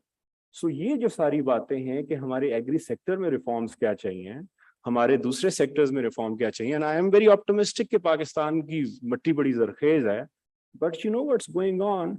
Policy frameworks अगर इस मुल्क में नहीं बनेंगे 75 साल के बाद भी, हम सब अपना दिया तो जरूर जलाएंगे, आप भी जला रहे हैं, हम भी जला रहे हैं, बट जो मास लेवल इम्पैक्ट है to throw this country in a positive, to turn this country towards positive growth, वो एक ख्वाब रह जाएगी। And I am not being pessimistic, so we need to act now and everybody has a role.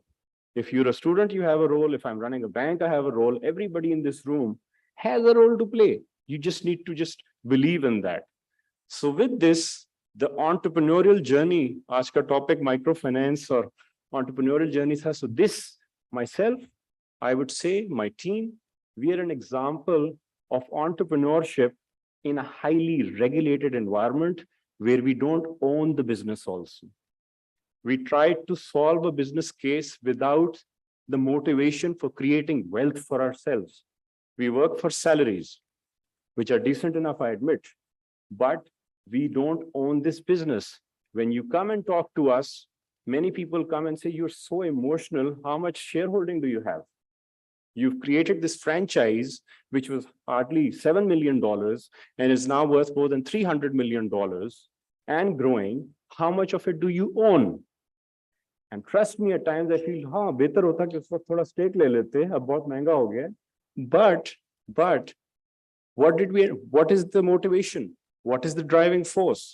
7 साल के बाद मैं आपसे कह सकता हूँ, ड्राइविंग फोर्स ये है कि जब आप जाते हैं, जब मेल न्यूट्रेंट बच्चों को देखते हैं, जब मुसीबत देखते हैं, आपको वो चेंज ना कर दे, ये हो नहीं सकता। और इस पे मैं आपको एक एनेक्डोट जरूर शेयर करूंगा जो मैं यूजुअली शेयर करता हूँ। हमने बॉर्डर में, शहर का नाम नहीं लूंगा, बॉर्डर के करीब एक ब्रांच खोली। मैं सारी ब्रांचेस खुद जाके खोलता हूँ अपनी, I make sure I go and open the branch myself wherever it is. वहां पे उन्होंने कहा जी 2 खवातीन हमारी बोरोवर्स हैं जो आई हैं अभी, और इनको आप चेक पकड़ाएंगे और ये हम एक तस्वीरें खींचेंगे, we want to do a small ceremony. Like बिस्मिल्लाह, जरूर। हम आए वहाँ, and those very old feeble ladies, you know, बिल्कुल one was like sort of a hunchback, if I may say, sorry, I didn't want to use this term, बिल्कुल उनकी हालत खराब थी। मैंने दिए, बड़ी ज़ईफ सी थी, और उनको मैंने चेक्स दिए, तस्वीरें खिंचाई, वो चली गई। ऐसे ही मैंने बाद में कागज उठाए, उनके शनाख्ती कार्ड्स की कॉपी लगी हुई थी, डेट ऑफ बर्थ देखी, one was 36, the other was 38, and I asked my people, these women look like 70 plus, what are you telling me? They're like, this is what malnutrition does. And you know, one just sits and weeps. And this is the country we live in. 48% children only in Sindh are malnourished. जो अपने कद काट पे, अपनी ज़हनी नशो-नुमा पे नहीं पहुंचेंगे, वाइडर वर्ल्ड के साथ compete नहीं कर सकेंगे, आपकी मेरी तरह एजुकेशन हासिल नहीं कर सकेंगे। 48%. So when you say 65% people under the age of 34, and when you do a cross section, you peel the onion, you go down, you will see some horrible things happening. So इसमें microfinance, yes, microfinance आप करें, lending करें, लोगों के income levels बढ़ाएं. It's a means to an end. I would say it's not an end in itself. Financial inclusion cannot exist without social inclusion. And not many of us talk about social inclusion. The problem that I faced with building UBank was, मैंने पैसे देने, लाखों लोगों को देने, पैसे किधर से लेके आऊं देने के लिए। Now ये इसके बारे में कम लोग बात करते हैं। I want you to know. So we were stuck. मैं लोन्स शुरू किए, ब्रांचेस खोलना शुरू की, मेरा CFO मेरे पास आता है और कहता है, सर एक बात बतानी थी सर, वो पैसे मुक गए हैं, वो डिपॉजिट के करीब ही लोन बुक पहुंच गई और पैसे नहीं है। So मैंने कहा अच्छा देखते हैं, करते हैं कुछ। उसको तो मैंने भेज दिया। मैं फिर मुसल्ले पे बैठ गए, अल्लाह मियां इज्जत रखना, लोन तो शुरू कर दिए थे, अभी पीछे पैसे नहीं है, शेयर होल्डर इन्वेस्टेड ही नहीं है, वो तो नहीं मुझे ना कैपिटल देने को तैयार है, ना मेरे पास फंडिंग सोर्सेज हैं, अगर मैंने कोई अच्छा काम करना भी है तो कैसे करूं? और ये नौकरी में हो रहा है, I am not the owner. That's the point I want to stress upon. So you don't have to be the owner necessarily all the time. You just have to be, you have to believe in the cause. So हमने क्या किया, हमने बहुत high cost deposits launch किए. उससे क्या हुआ, हमें कस्टमर को जो चार्ज किया उस पर क्रिटिसिज्म आता है कि जी आप बहुत महंगे रेट ले रहे हैं और गरीब तबके का जो आप फोन चूस रहे हैं.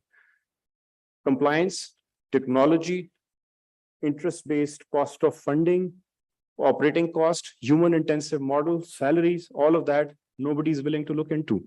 And I'm not venting, I'm just trying to explain the model. The margins are very thin, but if you stay only in the micro loan business in this country, locust comes, you're busted. Floods come, you're busted. COVID comes, you're busted. Now, how do you have sustainable institutions? If you're not sustainable, you cannot serve.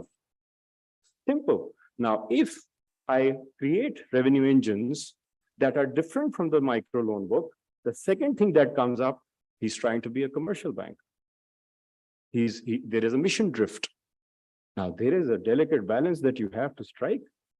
I need to have sustainable sources of funding in order to have a sustainable banking model to continue with the mission. और उसके बीच में कभी कोई journalist आ जाएगा, कभी regulator से कोई बोल देगा, कभी इंडस्ट्री से कोई बोल देगा. सो मैं आपको बताता हूं हमने यू बैंक के साथ क्या किया. हमने यू बैंक को 6 हिस्सों में तोड़ा, जो पाकिस्तान में किसी ने नहीं किया इस वक्त. वी रियलाइज कि हमें अर्बन सेंटर्स से पैसे उठाने होंगे और रूरल सेंटर्स को सर्व करना होगा. सो हमने सोचा कि हम बिग बॉयज और बिग गर्ल्स एंड बॉयज के साथ कम्पीट करेंगे. हमने अर्बन सेंटर्स में कमर्शियल बैंक लाइक ब्रांचेस खोली, because liability we are just like commercial banks. Investment की, वहां से हम पैसे उठाते हैं, रूरल में लगाते हैं. फिर हमने एक कॉर्पोरेट फाइनेंस इंजन बनाया. पाकिस्तान की जितने कमर्शियल बैंक्स हैं उनके साथ क्रेडिबिलिटी बिल्ड करते हुए अपनी एक साख्त बनाई और 40 अरब रुपया हमने कमर्शियल बैंक से डिफरेंट इंस्ट्रूमेंट्स में उठाया, जो कि 3-5 साल तक की फंडिंग हमें अवेलेबल है, जिसमें कमर्शियल पेपर, ये सारा इन्वेस्टमेंट बैंकिंग वाला काम है जो एक माइक्रो फाइनेंस बैंक के अंदर हमने किया to give it a sustainable funding base. वो हमने किया. 40 अरब वो 55-60 अरब डिपॉजिट किया, 100 अरब जो मैं बता रहा था इधर से. कैपिटल के डिफरेंट इंस्ट्रूमेंट्स किए. डिजिटल बैंकिंग के लिए टेक्नोलॉजी में इन्वेस्ट किया ताकि हम अपने मोबाइल वॉलेट्स के थ्रू पेनिट्रेट करते हुए थ्रूपुट का फायदा उठाएं और करंट अकाउंट डिपॉजिट मोबिलाइज करें. So digital bank vertical, urban vertical, retail, then rural vertical, what we do. Then we went into Sharia-based Islamic banking services. We have a very fast growing Islamic banking loan book in the microfinance sector, first of its kind, a bank. And Akhuat has a beautiful model, or Karzai Hasan, our model is a bit different, but it's Sharia-based. So वो एक vertical बनाया जिसकी uptake बहुत अच्छी है. फिर एक corporate vertical बनाया जो MSMEs है, missing middle है, छोटा कंपनी जिसको कोई बड़ा बैंक उसको वारा नहीं आता साइज, उसके भी एम्प्लॉइज हैं, उसको भी कैश मैनेजमेंट चाहिए, उसको भी जो है सैलरी लोन्स चाहिए. वो पूरा वर्टिकल हमने लॉन्च किया. सो हमने कोई 5 से 6 वर्टिकल्स जो कि 6 बैलेंस शीट्स हैं और 6 P&Ls हैं इस बैंक में बना दी. And when I was doing it I knew that they will be backlash, that you are supposed to only do micro loans and nothing else. And we are the fastest growing in terms of our branch network increase. I'm not going to do treasury in my branches. We will do microloans only, but the other engines are picking up much faster. So it's becoming a very beautiful challenger retail bank kind of a situation, which is mission driven. And we are, I think, at a cusp of pushing boundaries and changing the industry towards sustainable growth of these institutions, so they don't have to go and ask for concessions all the time. So entrepreneurship, sustainability, risk, as Dr. Saab said as well, motivation, drive. And most important in the end, what I would say is, जो चीज आपको यहाँ से आती है, वो आपको पता होती है. So do whatever comes from your heart, and Allah मियां आपका साथ देगा. Thank you very much.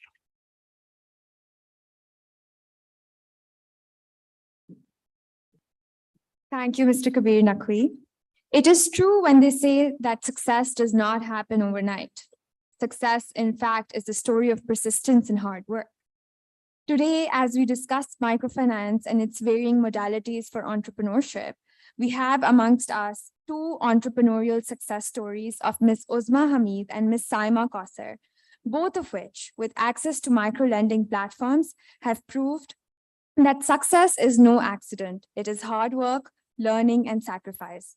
Let me call upon stage Ms. Uzma Hamid to share her entrepreneurial journey with us.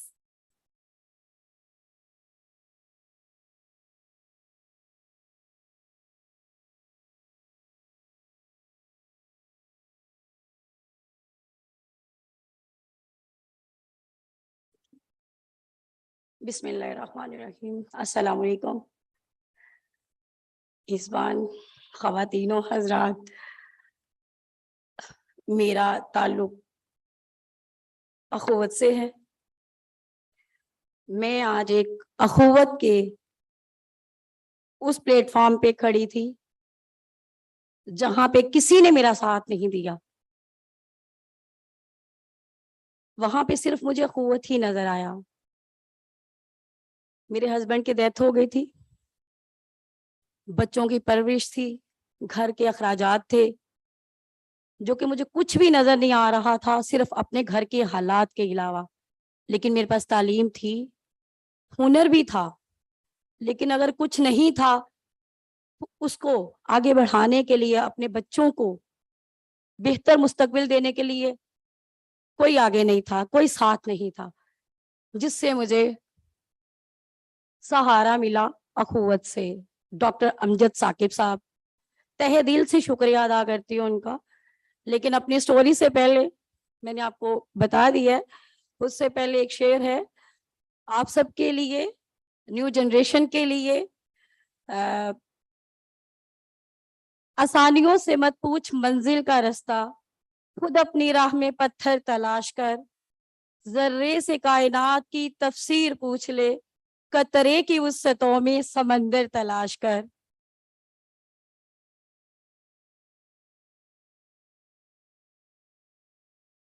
मैं झूठ नहीं बोलूंगी, ये मेरा फर्स्ट एक्सपीरियंस है एज अ स्कूल से कॉलेज, कॉलेज से यूनिवर्सिटी। लेकिन जिस दौर के हम पढ़े हैं 1992 के, तो आज तो बहुत ज्यादा फैसिलिटीज का दौर है। और अखुवत ने हमें एक नाम दिया, मुझे उस्मा हमीद को एक नाम दिया। मेरे पास हुनर था, तालीम थी, सहारा नहीं था, वो मुझे अखुवत से मिला। मैं बेवा हो गई, बच्चे यतीम हो गए, अपनों ने साथ नहीं दिया। लेकिन आज अल्हम्दुलिल्लाह मेरे पास हुनर क्या था, बुटीक का, हड्डे वर्क का। मुझे कोई शर्मिंदगी नहीं है कि मैं आपके सामने खुल के बयान कर रही हूँ कि एक मोती सितारा है, औरत की पहचान है, दस्तकारी औरत की पहचान है। मैंने उसको अपने लिए भी और दूसरों के लिए भी पहचान बना दिया। मैंने 11 साल तक अल्हम्दुलिल्लाह अखुवत ने मेरा साथ दिया, और आज मेरे साथ 30 लोग काम कर रहे हैं, 30 खानदान मेरे साथ हैं। और मैं डॉक्टर साहब का शुक्रिया अदा करती हूँ, उनकी पूरी टीम का, और मिस सफीना का, और माइक्रो फाइनेंस का, जिन्होंने मुझे यहाँ पे बोलने का मौका दिया। और आप लोगों का शुक्रिया, थैंक यू वेरी मच। और जज्बा, जैसे सब ने बोला, नकी साहब ने, नाम इतना याद हुआ, बहुत बड़ा नाम है इनका भी, डॉक्टर साहब की तरह। तो मैडम का भी शुक्रिया। मैं बहुत खुश हुई कि मैं तो इनके आटे के नमक बराबर हूँ, लेकिन मुझ में जज्बा था, हिम्मत थी, जो कि मुझे अखुवत ने दिया। और अल्हम्दुलिल्लाह आज मैं अपने बच्चों को बहुत अच्छा मुस्तकबिल दे चुकी हूँ। बेटे को डॉक्टर बनाया है, बेटी की शादी कर ली है, एक बेटा रह गया, अब उसकी भी शादी करेंगे वैसे। Thank you very much. अब मैं ये चाहती हूँ कि हमें भी फिनका वाले भी, माइक्रो फाइनेंस वाले भी तवज्जो दें। हम कारोबार में आगे जाना चाहते हैं। हम उन अखुवत से ये दरख्वास्त करते हैं इस सेमिनार पे कि हमें और मौका दें, हमारे साथ और ताउन करें कि हम उन लोगों के जिन्होंने हमें बनाया, प्लेटफॉर्म पे लेके आए, अब हम उनके लिए भी कुछ कर सकें। और ये अखुवत से रिक्वेस्ट है कि हमें अभी रिटायर्ड ना करें, हमें आगे भी लोन देते रहें। थैंक यू वेरी मच, बहुत शुक्रिया। जज़ाकल्लाह।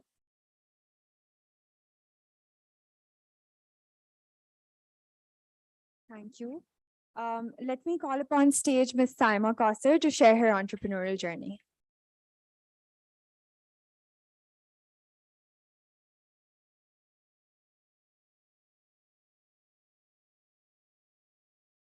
बिस्मिल्लाहिर्रहमानिर्रहीम। अस्सलाम वालेकुम सबको मेरी तरफ से। मेरी भी स्टोरी कुछ इनके जैसी है, लेकिन अल्हम्दुलिल्लाह मेरे साथ देने वाले मेरे हस्बैंड मेरे साथ खड़े रहते थे। मैंने ये छोटा सा काम करती थी घर पे ज्वेलरी का, ठीक है, उससे स्टार्ट किया। और ना मैं किसी का काम करती थी, किसी से ज्वेलरी लानी, उससे बनाना, उसको सब कुछ करना, उसके आगे जाके उनको दे के आना। और मुझे इस तरह पता चलते चलते पता चला कि ये बंदा इंसान खुद भी काम कर सकता है ना। अगर हम देखते हैं, करते हैं, हुनर हमारे हाथ में है, तो हमें खुद करना चाहिए कुछ। तो वो करना मैं चाहती थी सब कुछ, लेकिन मेरे पास सब कुछ था, हस्बैंड का साथ था, लेकिन ये बस एक ये थी कि पेमेंट नहीं थी मेरे पास, इनके कारोबार आगे बढ़ाने के लिए पैसे नहीं थे, ठीक है।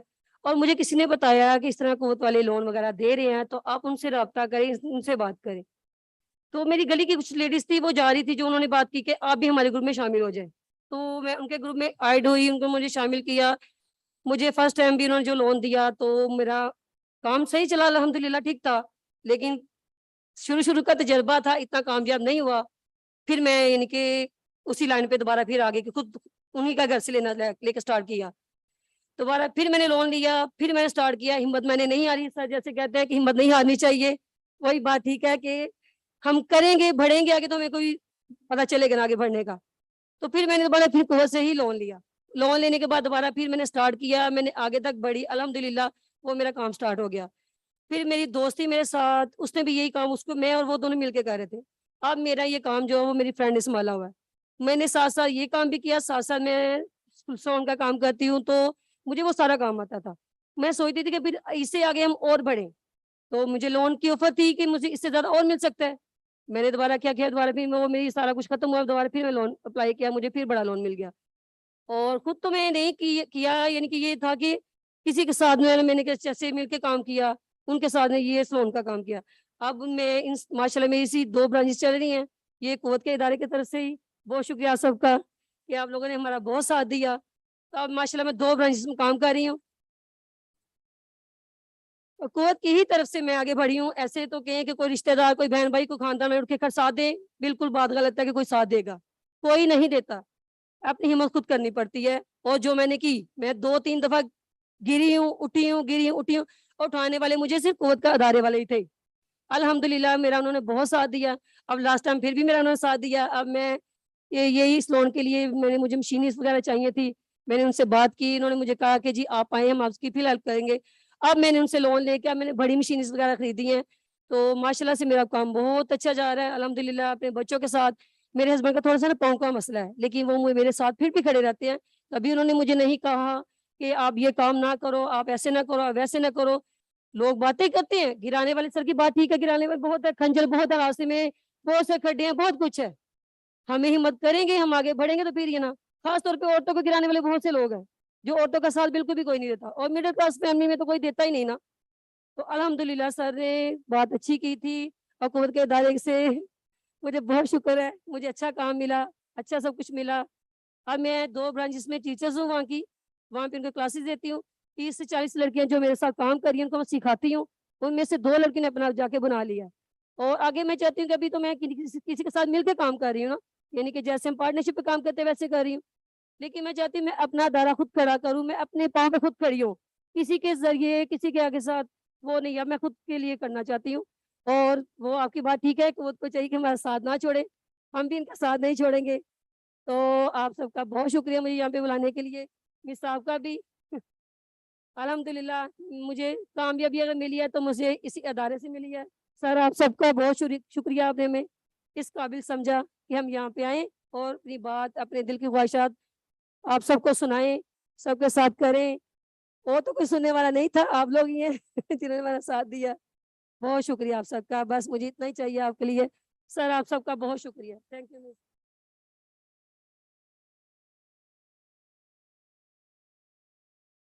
Thank you. We're pleased to have amongst us Mr. Ghassan Khalifi, Investment Specialist at Islamic Development Bank. ISDB is striving to upscale living standards of its members in Muslim countries worldwide mainly by providing easy access to finance and infrastructure. ISDB's mission of economic growth through access to finance is paving for countless entrepreneurship opportunities at all levels. I would like to invite Mr. Hassan Khalifi to shed light upon international best practices by sharing ISDB's microfinance initiatives focused on supporting entrepreneurial ventures. Thank you very much. Bismillah ar-Rahman ar-Rahim. Assalamu alaikum. Ladies and gentlemen, distinguished guests and speakers. I would like first to express on behalf of the Islamic Development Bank appreciation and gratitude to the Islamic Chamber of Commerce for the invitation and to participate in this important series on entrepreneurship and microfinance. As well as I would like to thank the University of Central Punjab for organizing this important event. And also I would like to highlight and really express honor and appreciation to amongst you. And it's my pleasure to share the Islamic Development Bank's international experience in this field. I'll try really to stick to the allocated time, but no promises there. So I'll start with a couple of words on the Islamic Development Bank, and then we can get on with the presentation. So the Islamic Development Bank is a multilateral development bank aiming to improve the lives and livelihood of our communities in the 57 OIC member countries. And the objective of today's intervention is really to take stock and share with the participants as well as our distinguished guests the many facets of the microfinance field in different countries and really try to build upon this cumulative experience that extended for more than 2 decades in this field. So I'll start with the economic empowerment approach and some key figures. So as you know, our OIC member countries are today facing a lot of challenges in terms of employment and poverty. And it is unfortunate to say that 13 countries within the group of the OIC today have poverty rates more than 30%. Also, 41.3% of people at working age are inactive and not engaged directly in the labor market. Also, 16% are youth in the youth unemployment rates in OIC member countries are well above the average of non-OIC developing and developed countries. And finally, the working poverty rate for those living on less than $3.10 in OIC member countries represents more than 50%. Faced with this challenging ecosystem, the Islamic Development Bank has been involved in developing and deploying interventions specifically targeting the microfinance sector in its member countries. And as of today, we are counting more than 56 interventions with an amount totally surpassing the $0.6 billion with 1.2 million jobs created. Our different interventions really focused in countries like Palestine, Tunisia, Indonesia, Guinea, and all countries that are having difficulties really in establishing a thriving Islamic microfinance sector.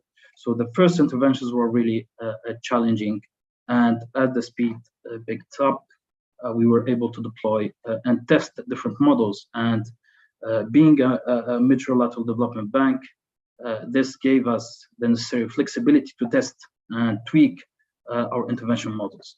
As of today, what led this cumulative experience and the aggregation of our field presence allowed us really to develop an approach called the economic empowerment approach. So this economic empowerment approach really positions the SDGs at the heart of its agenda, whereby we are targeting the no poverty, the zero hunger, as well as partnerships for the goals.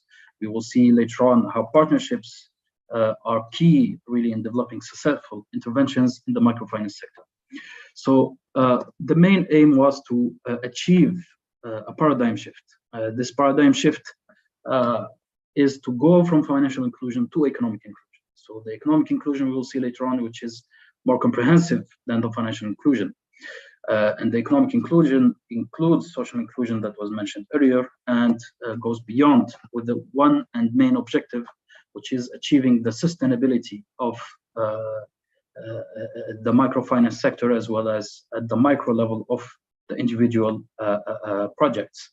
So the first pillar is really to consider the poor and the socially disadvantaged not as a burden, as well as on their families and society. But also to consider them as that they have great capabilities and they need to be explored and developed. Develop this mindset of the poor so that they exploit their abilities. And here we can stop very briefly on the definition of the poor that we are using. Poor is not the one that is lacking the financial resources. That's only one element, but the poor can be poor in experience, poor in investment ideas, poor in really having a say in the field of intervention, as well as the poor in negotiation skills, etc. So this economic empowerment approach is really targeting to lift these barriers and create sustainable jobs. In terms of the development, we mentioned this paradigm shift. As you can see, the financial inclusion really limits the intervention to insurance, savings accounts, financial education, loan for basic needs, etc. But sometimes we will see that maybe providing the financial or credit or the financing to the end beneficiaries sometimes is the cause of the problem, and really is the root of different debt cycles that the poor find themselves involved in. So based on the experience that we have seen in the different countries, as of today, the economic empowerment approach really targets to achieve economic inclusion by considering the poor as economic actor. Second, providing access to relevant markets for the long term, as well as providing investment opportunities, the supporting infrastructure, the appropriate funding, the smart partnerships, as well as capacity building. So these elements allowed us really to address 6 main obstacles. So these obstacles really, first of all, is really to provide well-designed and profitable project opportunities to the end beneficiaries. Second is to negotiate and really be proactive in providing and tying intelligent partnerships with the ecosystem in order to support the economic activity of the end beneficiaries.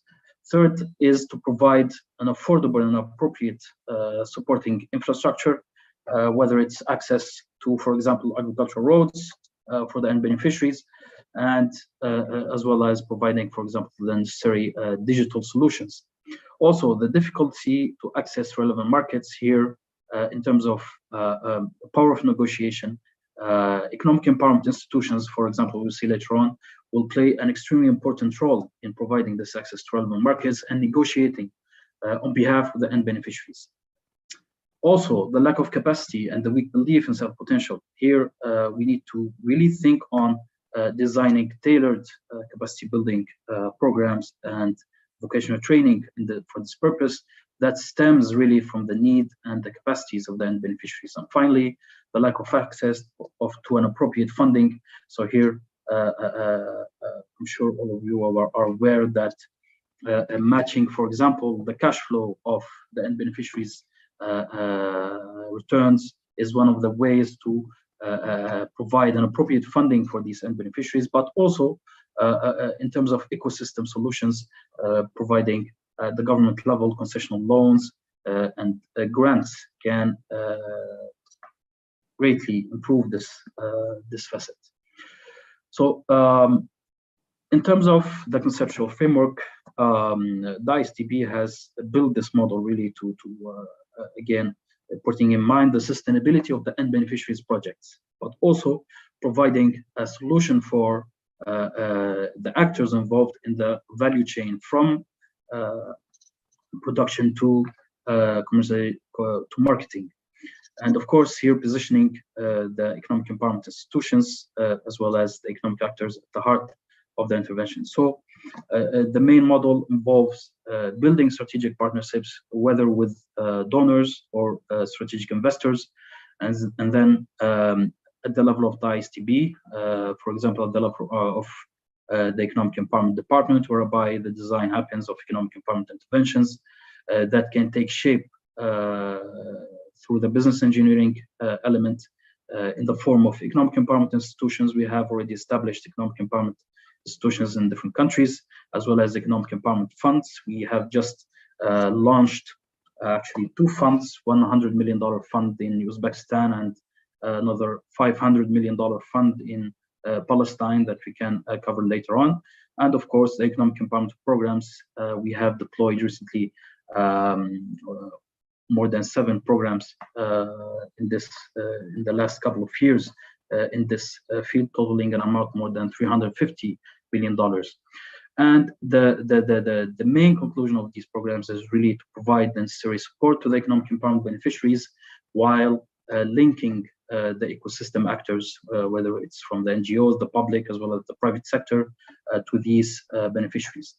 More concretely, and being more pragmatic, this means that, first of all, we strike this balance by providing the necessary infrastructure and investment opportunities through these economic empowerment institutions, programs, and funds that is designed in collaboration with the governments and stemming also from the national development plans and member country strategic partnership guidelines. And the second step is to really strike this strategic partnership with what we call a market leader to fulfill really a market need. And here one important element is to generate value addition, both for the end beneficiary, but also for the private sector actor here, that is extremely important in this scheme. So the private sector actor here, that can be in the industrial group or any other leading firm in a specific value chain, will see the actual benefit from the financial perspective, as well as in terms of mission and role that is playing in that specific field. Third is to establish a contractual business relationship between the strategic partner as well as the beneficiaries. And here, for example, in the agriculture field, we use the contractual farming agreements that tie these beneficiaries to the strategic partner on the long term, in a long-term contracts that allow them to access markets at a premium price. And finally, implement the economic empowerment projects with the necessary capacity building and technical assistance envelope that also provides adequate funding. Some of the examples of the economic empowerment models that have been used and proven to be successful are, for example, in Palestine that we mentioned earlier, the Deprived Families Economic Empowerment Program in Palestine that was deployed in collaboration with the UNDP has been a successful model whereby it complements the social protection programs and cash transfer programs as well. We all know today, really, to achieve sustainability in this specific field, it's an ecosystem solution. No institution, whether it's a microfinance institution or a fund or a government, on its own can achieve financial sustainability for the end beneficiaries projects. We can provide liquidity at that level of the economy. However, achieving real value addition in the long term and creating sustainable jobs will require really an ecosystem intervention that complements the government work, the private sector, also the civil society, all together in developing this ecosystem. Second model that was deployed is developing an agriculture company, like it was the case in Wad Bilal in Sudan and Abu Halima, whereby it was an opportunity to develop a company and that was owned actually by the youth through what we call a diminishing musharaka model, which is a venture capital type of investment, where at the end of the period, the youth will actually hold in total full ownership of this agriculture company, which received as well disciplinary prizes from the World Bank and the SIGA. Also, one interesting model that we've deployed in Egypt was the Adl Khair cattle fattening incubator, whereby the model was developed as an incubator through partnership with the Adl Khair Association, which is a well-established NGO, whereby the government is contributing heavily, as well as in collaboration with the MSMEDA, which is the MSME development sector arm of the government. So it was an incubator that really allowed the youth to train during their incubation period, and as well as manage their own cattle that after receiving the appropriate funding from the government as well as the ISTB. And finally, that allowed really the end beneficiaries to sell their cattle with long-term contracts to hotels and schools, and achieve really the sustainability of this model.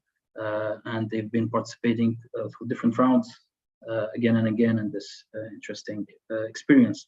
And finally, one interesting model also was developed and deployed in Tunisia, which is the partnership with a leading firm, whereby in the dairy value chain, partnership was stricken by between the Economic Empowerment Institution that was established by the ISTB and its shareholder partners, really to allow and develop the capacity of the pool to supply and the lead firm to purchase their supply at a premium price for over 3 years contract. And also the lead firm advised on the quality standards, for example, and provided the necessary technical support to the micro enterprises. So to conclude with this final slide, the key lessons learned from the economic empowerment interventions in different countries, for example, in Sudan, is really to consider investing with the poor as a real business, whereby the value chain studies are important in understanding the potential value of their business, but the actual model that is deployed is extremely important. Here, the venture capital investment model was deployed again with amounts of between $2 to $4 million in terms of as an investment with large groups, and it has its own risks. But if you really focus on the different variables and achieve a closed environment for this business value chain, that can be interesting in terms of sustainability. Also in Tunisia, the importance of partnerships was clearly demonstrated, whereby also the partner found the importance in being involved as a private sector in this project, and was providing also cost sharing in terms of technical assistance. Also in Palestine, the enabling environmental access to business and the complementarity with the government programs is key in achieving this objective.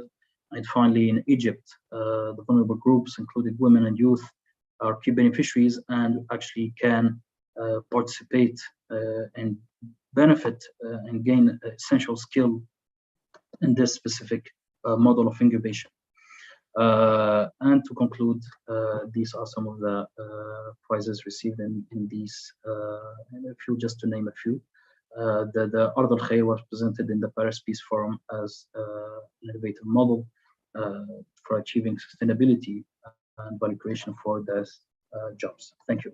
I just want to conclude with a couple of words for especially addressed to our distinguished guests.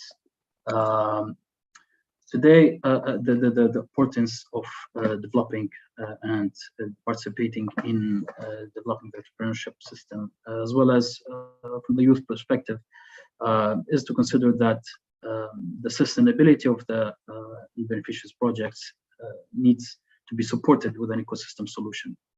We need to join hands to really provide the necessary support, but also the youth need to really have courage and act with wisdom in developing their projects. Again, we wish you all the best, and again, thank you for for the participants and for the organization of this important series. Assalamu alaikum. Thank you. As we may all agree, an important part of any journey is the access to right tools and techniques. And as entrepreneurs, the key to success is our capacity to transform our vision into reality. As such, the Islamic Corporation for the Development of the Private Sector is a multilateral development financial institution and is part of the Islamic Development Bank. I would like to invite Mr. Hamza, Head of Innovation and Knowledge Management, Islamic Corporation for the Development of the Private Sector, to share ICD's entrepreneurial capacity building initiatives and programs.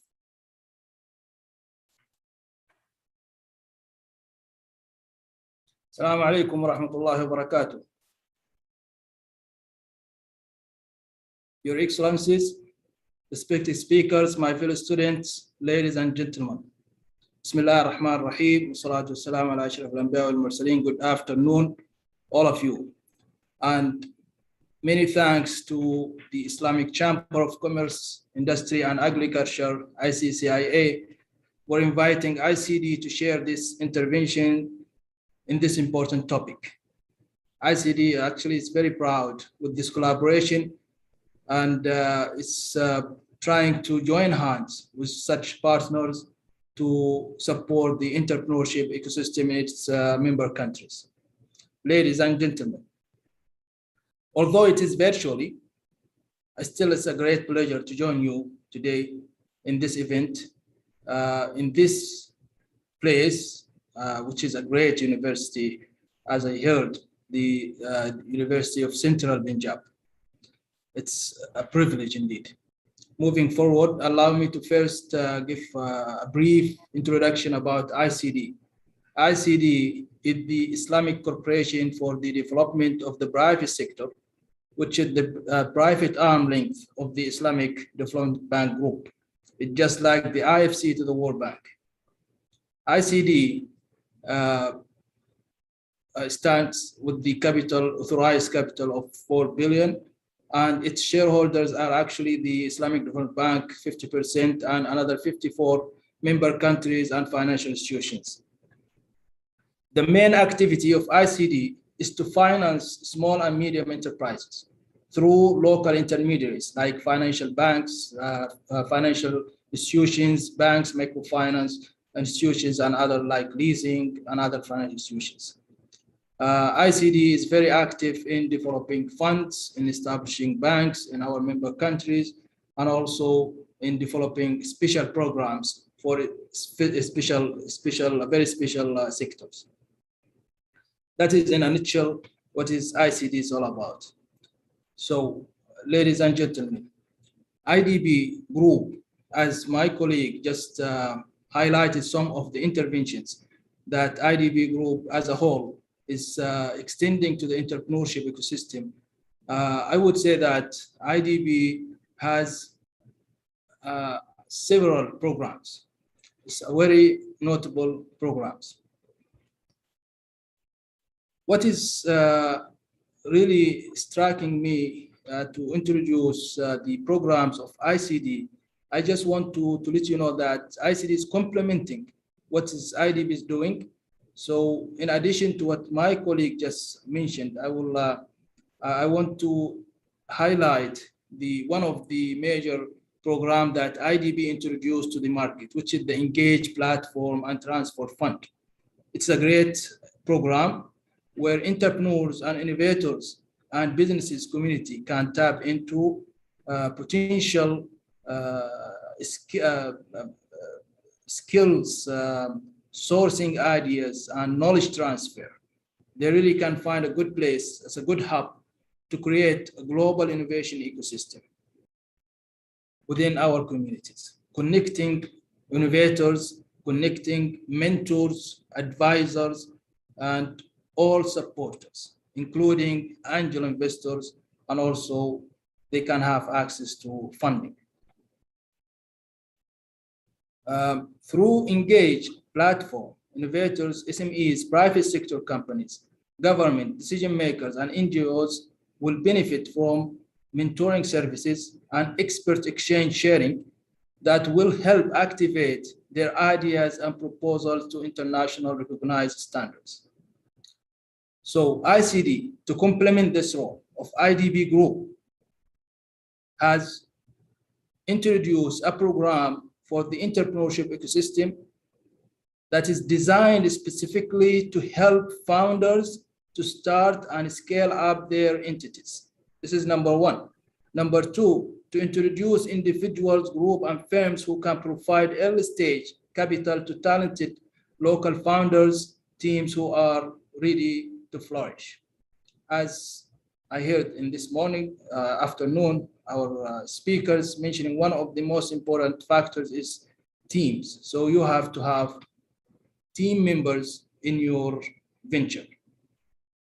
Third, increase the number of individuals seeking entrepreneurship education, courses, and programs while providing them with rich connection to the industry. These are very important factors. In year 21-22, ICD has introduced specifically 3 different programs that support the ecosystem. The first program that we designed to support women in the fashion industry. This program actually helping entrepreneurs, particularly women, who are suffering from lacking basic skills or fundamental skills in establishing their ventures, such as product design. So they don't know how to design their product. The ability to establish a minimum value product, MVP. And this is very important if they want to access supporters and financiers. Developing business concepts, business modeling, human resources, marketing, branding campaign, sales distribution channels. All these are skills that is needed for startups, for entrepreneurs to start their ventures. The financial statements, how they can read, how they can really understand some of the basic elements in the financial records, let's say. So I believe most of our entrepreneurs face the same problems. Many of these obstacles can be tackled with proper training and mentoring. Our program is designed as a combination of specialized training and related mentoring to provide step-by-step support for entrepreneurs with the aim to launch their businesses at the end of the program. So this is an incubation program that we just started last month. The second program that ICD introduced is the Financial Intelligence Platform, where ICD can extend the support to both unbanked and underserved individuals and startups as well. So the support that our entrepreneurs who are specialized in the fintech industry will receive the opportunity to scale up their access to international markets, maximizing their sales and revenue sources, accessing the international network of supporters. The platform is a great hub. It's not only for startups, but also for the beneficiaries, the unbanked and underserved, both individuals and startups. So in fact, the platform was designed carefully to be a marketplace where any user can have access to both education, the financial education and training programs, as well as the financial services, whether individual or startups. So this is the second program. The third program that ICD introduced is organizing a series of financial literacy boot camps and hackathon. Why that's important? We envisage that managing the money is a primary important skills.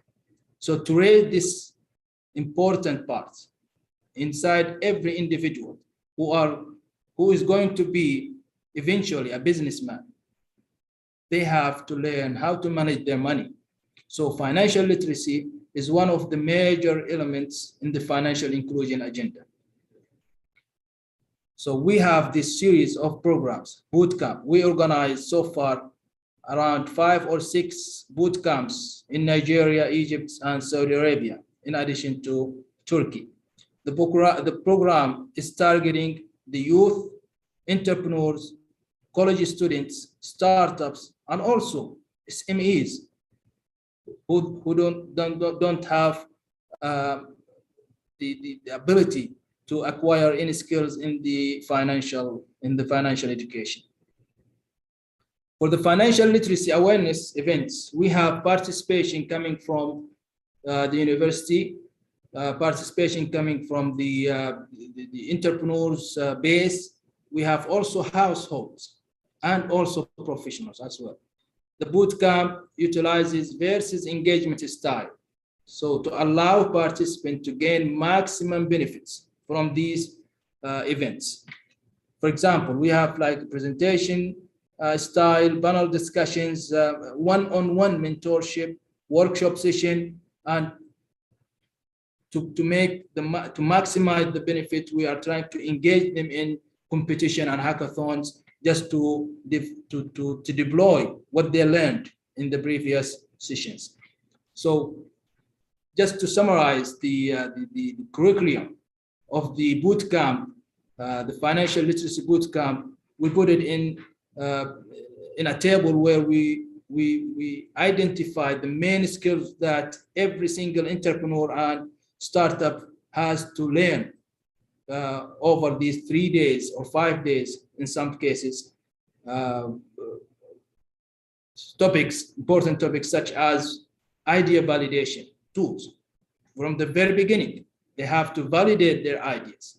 And after that, they have also to learn how to be very creative, to merge some of these ideas and to enhance them. So the creativity skills, how they can build an effective team, which is a very important and integral part of developing a venture. The market research tools, leadership, how to write a business, how to approach financial institutions, banks, private equity, venture capitals, how to minimize or to control the risk associated with all aspects of the business, how to analyze and to make the financial analysis and to read financial reports, how to develop financial reports and share it with the financial institutions, how to make pitching to investors, to angel investors, how to convince others.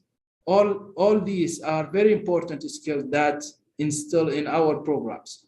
We organize such and run such programs, not only by ourselves, but also in collaboration with our partners. We have partners from the field, coming from education part, and also partners coming from the entrepreneurship industry, and also we have partners coming from the education industry, like universities and financial institutions, also as well as some of our financial subsidiaries. Dear audience, although entrepreneurship is not our core business, however, ICD is committed, as well as the IDB group, in working hand to support all the entrepreneurs, to support youth, women, startups. They are the future. They are the future of our member countries. So we have to support them in different ways. We are taking all the efforts really to join hands with other partners to form constructive partnership and to develop some networks just to help those targeted segments of our industries, of our communities. They are forming the core of our economies. So I'm taking this opportunity to invite any institution, any supporter to join hands with ICD and the IDB group in general. As my colleagues in the previous session concluded, yes, we are there. We will be supporting all our institutions and our member countries and also beyond, if that's gonna help our communities. With that, let me conclude my intervention wishing you all the very successful event. And I hope that we share some of the programs and initiatives that we are really designing and delivering specifically for you guys. Thank you very much. Wassalamu alaikum wa rahmatullahi wa barakatuh.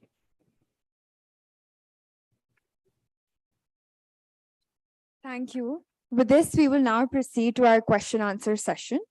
Any of the attendees, if you have any questions for the speakers, whether entrepreneurship related or microfinance related, you have the floor. We have a question there.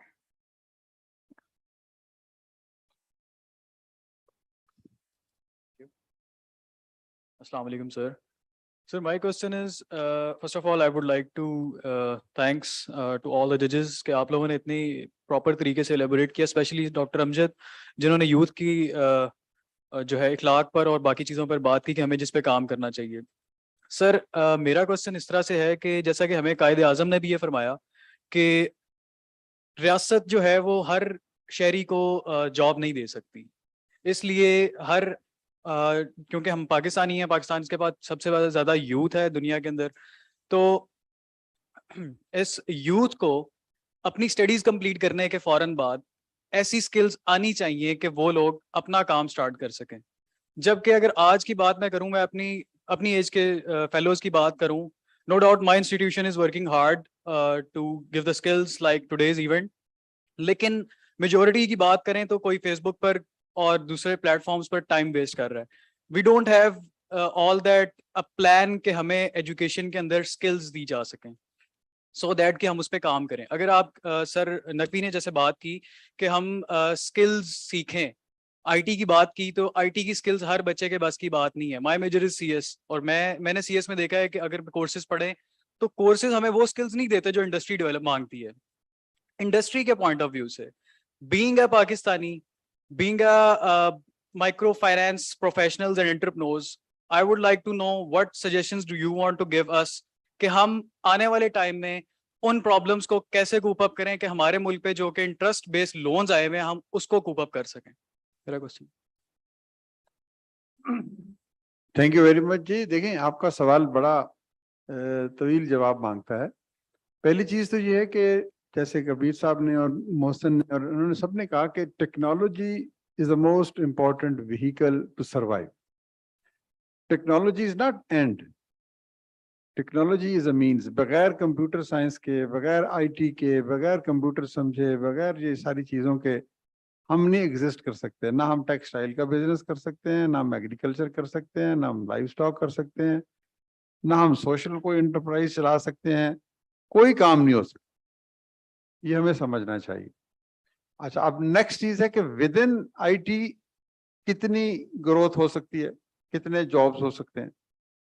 फिर दूसरी चीज ये है कि IT की skills लेने के बाद आप एग्रीकल्चर में क्या काम कर सकते हैं, आप एनवायरनमेंट में क्या काम कर सकते हैं, आप होटल मैनेजमेंट, हॉस्पिटैलिटी इंडस्ट्री में क्या काम कर सकते हैं. ये है. फिर उसके बाद एप्लीकेशन. देखिए, आज से 2000 साल पहले इल्म था कि जो आदमी इल्म इज, जैसे कहते हैं नॉलेज इज पावर, जिसके पास इल्म था वो पैसा भी कमाता था, वो ताकत भी रखता था, वो अथॉरिटी भी इंजॉय करता था, वो सुपीरियॉरिटी भी था. अब वो इल्म उस वक्त किस तरह था? वो इल्म ज़राअत का भी था, इंडस्ट्री का भी था, तिजारत का भी था, हर चीज का इल्म था. इल्म के फिर शोबे बन गए. इसी तरह अब वो इल्म जो है ना, उसको हासिल करने के लिए IT is the most important thing. IT के बाद विद इन आईटी ढूंढें. और मैंने अपनी गुफ्तगू में ये कहा कि सिर्फ आईटी नहीं है. मतलब है, आप बैंकिंग में जाएंगे, आप कोई और आईटी का एप्लीकेशन ढूंढेंगे, आप मेडिसिन में आईटी की जरूरत है, पैरामेडिक्स के लिए आईटी की जरूरत है, नर्सेस के लिए आईटी की जरूरत है, बिल्ड के लिए आईटी की जरूरत है. तो आईटी को स्ट्रॉन्ग स्ट्रेंथ बनाएं. उसके बाद आप रिसर्च करें. इसके लिए कोई बहुत बड़ी कोई नॉलेज की जरूरत नहीं है. आजकल तो हर जगह पर बैठे हुए आप अपनी रिसर्च ढूंढ सकते हैं कि कहाँ पर. अच्छा, फ्यूचर में मोहसिन साहब ने कहा कि एनवायरनमेंट में सबसे ज्यादा नौकरियां हैं. میں آپ کو بتاؤں انوائرمنٹ سے بھی زیادہ ایک نوکریاں ہیں, that is hospitality industry, hotel management and hospitality industry. اچھا, اب ہوٹل مینجمنٹ شیف جو ہے آپ سمجھتے ہیں کہ شاید صرف ہوٹلوں میں ہوتا ہے, ہسپتالوں میں بھی تو شیف کی ضرورت ہوتی ہے, ہاسٹلز میں شیف کی ضرورت ہوتی ہے, ہر جگہ پر اچھے کوکس کی, اچھے شیفس کی, اچھے ہاسپٹیلٹی کی. ہسپتالوں آج آپ نے سنا ہوگا یہ لفظ کہ ہیلتھ ٹورزم, یعنی ٹورزم کی ایک ڈائمینشن ہیلتھ بن گئی ہے کہ ابھی اپنا علاج بھی کرو اور سیر بھی کرو. تو there are plenty of opportunities, صرف ڈھونڈیں, تلاش کریں, اور نالج کے ساتھ ساتھ جو کنونشنل نالج ہے نا اس پرٹیکولر فیلڈ کا, اکنامکس پڑھنی ہے تو اکنامکس کے اوپر ایکسیلنس ہونی چاہیے آپ کو, but please add on IT, then you will make a perfect combination کہ آپ نے اکنامکس میں بڑا نام پیدا کرنا ہے, بٹ آئی ٹی کے بغیر آپ وہ کام نہیں کر سکتے. تو ایگریکلچر سے ملک میں ایگریکلچر کا اتنا اسکوپ ہے, ہم اپنی بےزتی سمجھتے ہیں کہ جی یار منڈا پنڈ لاہور آ گیا واپس تو جانا ہی نہیں ہے, بٹ جا کر وہاں پر ہم ایسی ایسی ایپس بنا سکتے ہیں آپ کے, آپ کو تو ایک ریولوشن ہے دنیا کہ ہر ملک میں. آپ یہ مثال آپ کو شاید اچھی نہ لگے اسرائیل کی, مطلب بس 100 من ایکڑ سے پیدا کرتے ہیں, اتنا سا ملک ہے, اور پروڈکٹیوٹی دیکھیں کتنی زیادہ ہے, ایک پانی کا قطرہ نہیں ہے وہاں پر, پانی ضائع نہیں ہونے دیتے. دس آل ٹیکنالوجی. تو آپ سے امید ہے, دیکھیں 2 کروڑ بچہ اسکول نہیں جاتا, ان کو بھی مستقبل کا ذمہ دار آپ ہیں. آپ سے اور مجھ سے پوچھا جائے گا کہ آپ کو تو پڑھا دیا ہم نے, اللہ تعالیٰ نے نعمتیں دے دی, ان کو کون والی وائرس ہے. تو حکومت کو چھوڑ دیں ایک لمحے کے لیے, پرائیویٹ سیکٹر کی طرف آئیں, اسکولوں میں کالجز میں سب کچھ دیکھیں. تو بے پناہ اسکوپ ہے آئی ٹی میں بھی, اور while deploying IT as an instrument to do many other things. Thank you. السلام علیکم سر.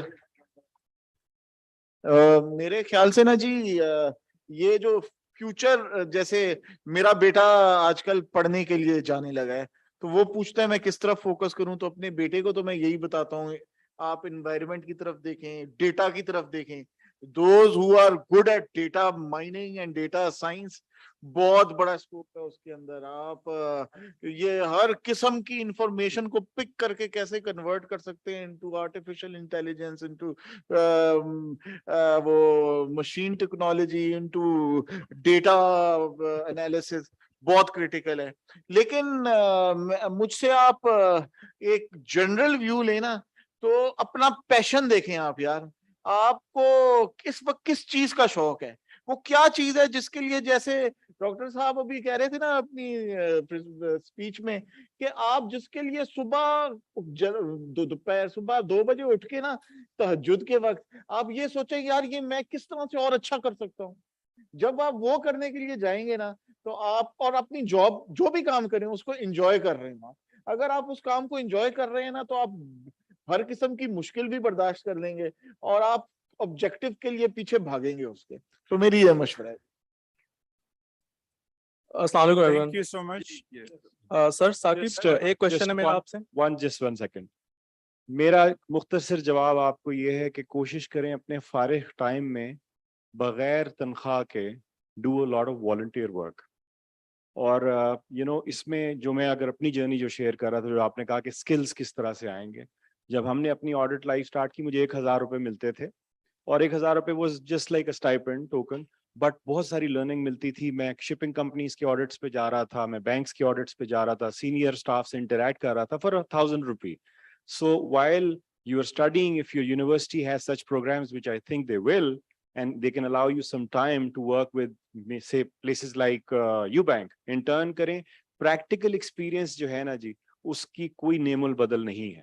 So in the process when you will do this while you're still studying, آپ کو سمجھ میں بھی آ جائے گا کہ آپ کا نیک کس طرف ہے. تو کوشش یہ کریں کہ اس وقت جو ٹائم آپ کا فیس بک جو آپ بات کر رہے تھے ضرور کریں فیس بک, مگر اس کے ساتھ ساتھ کچھ ٹائم نکال کے بغیر expecting any return, learn and work for institutions for free if you can, voluntarily. That will be my suggestion. Thank you so much. Excuse me. یہ چل رہا ہے. Can I ask the question now? Hello. Sir, Because might okay, میں conversation کا تھوڑا switch کرنا چاہوں گا from collectivism to individualism. While studying about اخوت, میں نے 4 pillars دیکھے آپ کے: احسان, انفاق, اخلاص, and جو بڑے clearly آپ کی why کو communicate کرتے ہیں. So do you think ایک founder کے لیے, entrepreneur کے لیے کتنا important ہوتا ہے to know the purpose and the why behind why he is doing certain thing, اور ان 4 pillars نے اخوت کی success میں کس طرح contribute کیا ہے؟ Thank you. دیکھیں یہ تو بڑی لمبی بات پھر دوبارہ ہو جائے گی. دیکھیں سب سے پہلے ہوتا ہے ایک vision. You can't exist any institution بھی اور شخص بھی. ایک ہوتا ہے پرسنلائزڈ ویژن, ایک ہوتا ہے سوشلائزڈ ویژن. آپ پرسنلائزڈ ویژن بناتے ہو, جی میں نے یہ کرنا ہے, ڈاکٹر بننا ہے, پیسہ کمانا ہے, بڑا آدمی بننا ہے, یہ آپ کا ایک اپنا ایک سوچ ہے نا جہاں آپ پہنچنا چاہتے ہیں. پھر آپ اس پرسنلائزڈ ویژن کو اچیو کر کے سوشلائزڈ ویژن بناتے ہیں. پھر اس کو اچیو کرنے کے لیے آپ اپنی ذات سے ٹرانسینڈ کر کے ایک انسٹیٹیوشن بناتے ہیں. اچھا, اب انسٹیٹیوشن جو ہے نا وہ کچھ اصولوں پہ کھڑا ہوتا ہے, اس کی کچھ ویلیوز ہوتی ہیں. ہم کہتے ہیں کہ اخوت کی 4 ویلیوز ہیں, 4 ستون ہیں جس پہ یہ کھڑا ہے, اور وہ سب کے سب قرآن پاک سے مستعار لی گئی ہیں: ایمان, احسان, اخلاص, انفاق. اب پھر بڑی طویل بات ہو جائے گی کہ ایمان سے کیا مراد ہے, احسان سے کیا مراد ہے. احسان سے میں بتا دوں کہ صرف نیکی نہیں ہے, احسان حسن ہے. حسن سے مراد ایکسیلنس ہے, کہ آپ نے جو کام کرنا ہے بہترین کرنا ہے. پھر اخلاص ہے کہ پیورٹی ہے, اللہ کی رضا کے لیے کرنا ہے. اور اللہ کی رضا صرف یہ نہیں ہے کہ آپ نے لوگوں کی خدمت کرنی ہے, اللہ کی رضا یہ بھی ہے آپ اپنی زندگی بھی تو خوبصورت بنائیں. پھر انفاق ہے کہ دوسروں کو دینا.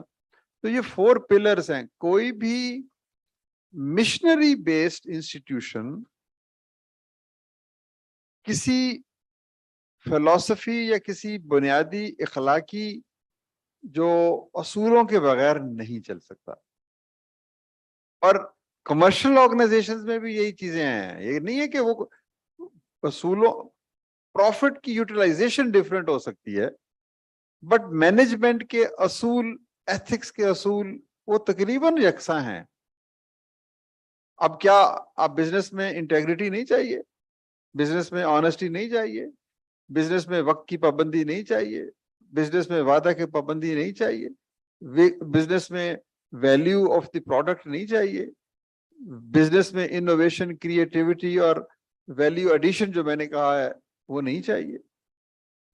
وہ تھوڑا سا بھی کہہ لیں کہ جو کاروبار ہے وہ زیادہ خیال کرتا ہے اپنے شیئر ہولڈرز کے انٹرسٹ کا, اور جو سوشل انٹرپرائز ہے وہ بھی اپنے شیئر ہولڈرز کے انٹرسٹ کا فائدہ کا سوچتا ہے, لیکن اس کے شیئر ہولڈرز جو ہیں ان ریٹرن اپنے سے ہٹ کر سوسائٹی کو زیادہ دینا چاہتے ہیں. تو بنیادی طور پر یہ سب چیزیں ایک ہی ہیں. اور ایمان, احسان, اخلاص اور انفاق, یہ اگر آپ کی یونیورسٹی اپنا لے ان 4 اصولوں کو تو یہاں پر بھی فٹ بیٹھتے ہیں. کہ یونیورسٹی میں جب ایمان ہوگا, یعنی خدا کی اوپر یقین ہوگا, اور حسن اخلاق ہوگا, حسن کردار ہوگا, یہ ساری چیزیں پرسوٹ آف ایکسیلنس ہوگی, تو یہ کچھ ویلیوز ہیں. ہم نے ان ویلیوز کو اس لیے اٹھایا کہ یہ ویلیو کسی بھی شخص کو شیک کرتی ہیں, اس کو ہلا کے رکھتی ہیں, اس کو ذہنی طور پر پابند کر دیتی ہیں, جوڑ دیتی ہیں. اس کے سامنے ایک مقصد حیات کریٹ ہو جاتا ہے کہ یہ میرا لائٹ, مطلب راستہ ہے کہ اندھیرا ہے, یہ لائٹ پوسٹ ہے میرے لیے. تو یہ بہت ضروری ہے. آپ ایسے ہی تو نہیں, اندھیرے میں تو نہیں چل سکتے نا, کچھ نہ کچھ لائٹ پوسٹ ہونی چاہیے, کوئی سوچ اور سمجھنے کی, فکر کی کوئی ایسا منزل ہونی چاہیے جہاں پر انسان سوچے کہ why I am doing this. Vision آپ کیوں بناتے ہو؟ Vision gives you the reason for your existence. آپ کسی ادارے کا کسی بھی ادارے سے پوچھیں کہ آپ کا ویژن کیا ہے, تو وہ ویژن جو ہے اس ادارے کے, اور ویژن کو اگر نہیں سمجھتے نا تو پاکستانی نہیں سمجھتے. آپ کسی حکومت کے محکمہ صحت کے پاس چلے جائیں, آپ اس سے پوچھیں ان سے کہ جی آپ کا ویژن کیا ہے, کسی کو کچھ پتہ نہیں. ایک امریکن پریزیڈنٹ کے بارے میں ہے کہ وہ ناسا کے پاس گیا, اس زمانے میں ناسا جو ہے نا وہ چاند پہ جانے کی کوشش کر رہے تھے. اب جسٹ امیجن کہ کس طرح پرمیٹ کرتا ہے ویژن, اور کیسے وہ پوری انسٹیٹیوشن کو ایک نقطے پہ لے آتا ہے. وہاں پر ایک شخص جھاڑو دے رہا تھا, تو اس نے پوچھا کہ تم کیا کر رہے ہو؟ اب اس کا تو جواب یہی تھا کہ میں جھاڑو دے رہا ہوں. اس نے کہا کہ میں اس دفتر کو, جہاں کے رہنے والے لوگ چاند پر پہنچنا چاہتا ہوں, ایک خوبصورت ماحول دے رہا ہوں. جسٹ امیجن کہ اس نے اپنی جاب ڈسکرپشن کو کس طرح لنک کر دیا اپنے الٹیمیٹ ویژن سے. اور جب یہ کیفیت ہر شخص میں جنم لیتی ہے تو تبدیلی آتی ہے, تو الٹیمیٹ آبجیکٹیوز اچیو ہوتے ہیں. اب محکمہ صحت کا ملازم یہ کہے نا کہ میں ایک ایسے ادارے میں کام کر رہا ہوں جس کا مقصد پاکستانیوں کو ایک بہتر زندگی, کوالٹی آف لائف دینی ہے, یا ان کی لائف ایکسپیکٹینسی کو بڑھانا ہے, یا یہ چیز کو پتہ ہی نہیں ہو. کہتا میں تنخواہ لینے لیے کام کر رہے ہیں, صفائی واسطے, ٹیکا لانا میں تو یہ اس کے بارے میں آپ پڑھنا چاہیں گے تو پھر آپ میرے پاس آ جائیں یا کتاب دیکھ لیجیے.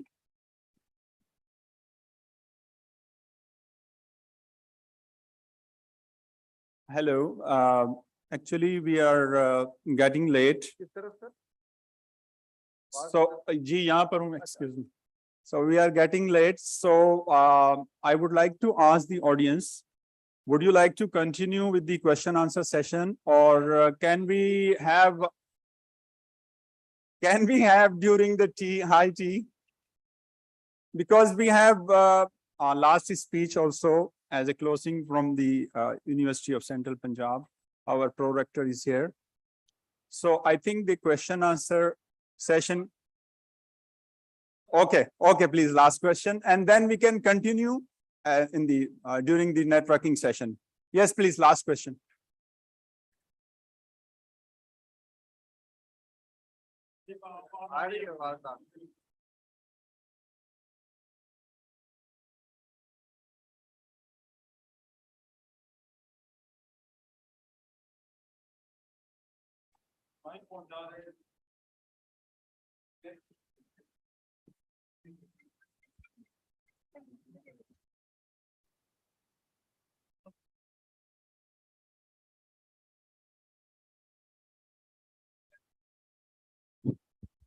تھینک یو سو مچ. السلام علیکم ایوری ون. اچھا سر, میرے نا ایک کوشچن ہے, تو اس میں ذرا ملٹیپل کوشچن ہے, تو مجھے تھوڑی سی نا کلیئرنس بھی چاہیے. جی سر. اچھا سر, کیا ہم جو انٹرپرینور ایک ورڈ ہے, یہ یعنی کہ آئی ٹی سے ریلیٹڈ چیزوں کو ہم کہہ سکتے ہیں کہ جو آئی ٹی سے ریلیٹڈ کام کر رہے ہیں یہی انٹرپرینور ہے, اور باقی جو کام کر رہے ہیں وہ نہیں؟ لائک کہ جیسے ایک ابھی ہم یونیورسٹی میں ہیں, یہاں سے ہم گریجویٹس ہوں گے, گریجویٹس ہونے کے بعد ہم مارکیٹ میں جائیں گے, جا کے کام کریں گے, تو سر وہ جو ویلیو ایڈیشن ہے کیا وہ انٹرپرینورشپ میں آتی ہے یا کسی اور چیز میں آتی ہے؟ جی السلام علیکم. جی بہت اچھا سوال کیا آپ نے. I try to address it جب میں بات بھی کر رہا تھا. ایک کوئی انسان جو لیت مشین کے اوپر بیٹھا ہوا مولڈنگ کر رہا ہے وہ بھی انٹرپرینور ہے جس نے اپنا کام لگایا ہوا ہے. سو ایگزیکٹلی آپ نے بڑا صحیح سوال کیا. جو آج کل ذہن میں آتا ہے کہ آپ جو ہیں صرف ٹیک انڈسٹری کے اندر اگر کام کریں گے, so even that is considered to be entrepreneurship. So ایسا بالکل بھی نہیں ہے. آپ جس طرح صحیح کہہ رہے ہیں, کوئی ڈفرینٹ شعبوں میں آپ جا کے کام کریں گے, اور چاہے اپنا کام کریں یا نوکری سے شروع کریں. سو اس کو please I would want to say, اور آپ نے بہت اچھا سوال کیا, ریسٹرکٹ مت کریں اپنی سوچ کو کہ انٹرپرینورشپ جو ہے اونلی ٹیک انڈسٹری میں جو کام ہوگا صرف اسی میں ہوگی. The world is open. جس طرح ابھی ڈاکٹر صاحب بھی کہہ رہے تھے, محسن نے بھی بتایا کہ آپ جو ہیں کسی بھی پرابلم اسٹیٹمنٹ کو سالو کرنے کے لیے جا کے کوئی بھی انٹرپرائز کھڑا کرتے ہیں جس سے کوئی بھی مسئلہ حل ہو رہا ہے, ریئل پرابلم اسٹیٹمنٹ. جیسے میں نے کہا کہ ایگری پروڈیوس 40% ویسٹ ہو جاتا ہے, उगने के बाद, क्योंकि स्टोरेजेस नहीं है. And if you get into the business of creating those value chains, cold storages या dry storages के काम में अगर आप जाते हैं और बनाते हैं, काम करते हैं, as an entrepreneur, you're solving a real problem, and that's not the tech industry. But it cannot be said कि वो entrepreneurship नहीं है. So I hope my answer is clear.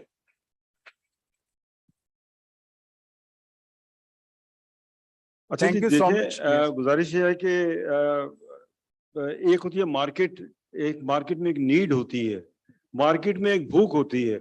इस वक्त जो है एज अ नेशन भी हम देखें कि हमारे आईटी की एक बहुत बड़ी नीड मौजूद है और बहुत बड़ा बेस मौजूद है. वो शर्त है कि अच्छे स्टूडेंट्स निकलें और वो इंडस्ट्री को सर्व करें, और उसके बाद फिर छोटी अपनी 2-4 साल बाद अपनी आईटी कंपनी भी इंडिपेंडेंटली भी बना सकते हैं. ये तो है मार्केट रिक्वायरमेंट. बाकी देखें, जो जिस काम में आपको तस्कीन मिलती है, जो पैशन है आपका, उस तरफ ज्यादा बढ़ें. कुछ चीजें बाज़ औक़ात होती है कि एक सेक्टर में आप ज्यादा बंदे प्रोड्यूस कर देते हैं, उतनी जॉब्स अवेलेबल नहीं होती, तो वहां जाके फिर मायूसी होती है कि देखें जी, इतनी तालीम भी हासिल की और एंड ऑफ द डे फिर हमें वो जो है वो हमारी स्किल की या हमारी नॉलेज का कोई फायदा नहीं उठा रहा. तो दूसरी बात ये है कि लिटिल नॉलेज, अब वो वक्त नहीं रहा. अब दुनिया जो है वो स्पेशलाइजेशन की तरफ जा रही है. थोड़ी नॉलेज जो है ना बाज़ औक़ात उसकी भी इतनी जरूरत नहीं रही. अब मिडिल ईस्ट में आप देख लें, एक वक्त था कि आप अनस्किल्ड लेबर भेजते थे, आपकी गुजारा हो जाता था. लेकिन आज अगर आप देखें तो हमारे बंदे अब भी वो सड़कें ही बना रहे हैं और वो कंस्ट्रक्शन का छोटा मोटा काम कर रहे हैं. वेयरएज़ अगर हम अपने आप को इंडिया के साथ कंपेयर करें तो उनके जो बहुत बड़ी दुनिया में जो बड़ी बड़ी कंपनीज हैं, उसके जो सीईओज हैं वो उनके हैं. तो हमारा टारगेट बड़ा होना चाहिए, और ये जो वक्त आपका है, आपके पास अवेलेबल है तालीम के लिए, इसे आप जो है ना सही यूटिलाइज करें, ताकि प्रैक्टिकल लाइफ में जो है ना ये फिर आपके अल्टीमेटली काम आ सके. जी, एक चीज आप देखें, हमारी सारी डिस्कशन बेकार गई जाएगी अगर आप समझते हैं कि एंटरप्रेन्योर का काम आईटी सीखना है. नहीं, जो टेली एंटरप्रेन्योर है, एक मेडिसिन टेली एजुकेशन है. आप सुनते हैं कि आजकल तो एजुकेशन टेली ऑनलाइन दी जाती है. इसी तरह टेली मेडिसिन है, टेली एग्रीकल्चर है. हर चीज वो फील्ड जो है ना इकोनॉमिक के, वो उतने ही रहेंगे. आप अगर गंदम नहीं बोएंगे तो क्या आप आईटी के साथ जिंदा रह सकते हैं? IT is a means to achieve some end. IT is a way of educating yourself. आप अंग्रेजी पढ़ते हैं, लेकिन आप उसके साथ इकोनॉमिक्स भी तो पढ़ते हो, आप मेडिसिन भी पढ़ते हो, बहुत सारी चीजें पढ़ते हो. तो इसलिए जो मैथमेटिक्स भी पढ़ते हो. आईटी की जो आपको तालीम है इसलिए जरूरी है कि अब तमाम फील्ड जो हैं वो आईटी के साथ लिंक हो रहे हैं. तो आईटी इनटू इटसेल्फ भी एक फील्ड है, और IT is serving many other fields as well. तो अगर आपका जहन आईटी की रिलेटेड ज्यादा है, आप समझते हैं कि आप वो काम कर सकते हैं, तो आप आईटी को एज अ फील्ड चुन लें. या आप आईटी के बारे में, कंप्यूटर साइंस को सीखने के बाद आप मेडिसिन में चले जाएं, आप अस्पताल में चले जाएं, आप तालीम में चले जाएं, आप किसी और शोबे में चले जाएं. तो इसमें कंफ्यूजन ये ना रखिए कि एंटरप्रेन्योर वो होता है. एंटरप्रेन्योर तो मैंने तो जैसे आपको कहा कि जो भी एक कोई एक्स्ट्रा ऑर्डिनरी वैल्यू क्रिएट कर दे मुआशरे के किसी भी शोबा में, बैंकिंग में, फाइनेंस में, तो वो एंटरप्रेन्योर है. आईटी तो इसका एक सबसेट है. डोंट थिंक कि आईटी इज ओवरआर्चिंग चीज है, बट इसकी सीखने की अहमियत बहुत बढ़ गई.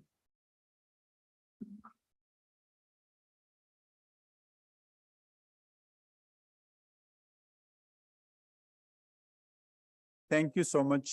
I think we can continue the question answers during networking session. Before we move from this hall, we have one more speech from the University of Central Punjab. On behalf of Islamic Chamber of Commerce, Industry and Agriculture, I would like to thank you, all of you, for joining this program. On behalf of our Secretary General, Mr. Yusuf Hassan Khalawi, I would like to extend thanks and appreciation to the University of Central Punjab, FPCCI, ICD, the Islamic Corporation for Development of Private Sector, Pakistan Microfinance Bank, Akhuwat Foundation, Pakistan Microfinance Network, U Microfinance Bank, and other institutions and universities who are present here and share their thoughts and experiences during this session. I would like to invite Dr. Nasser Ikram, Pro-Rector of University of Central Punjab, to say few words on this important occasion. Dr. Nasser Ikram.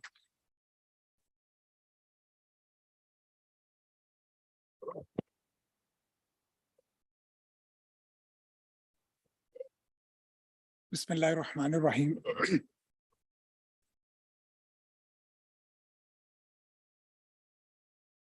Janab Mia Anjum Nisar Sahab,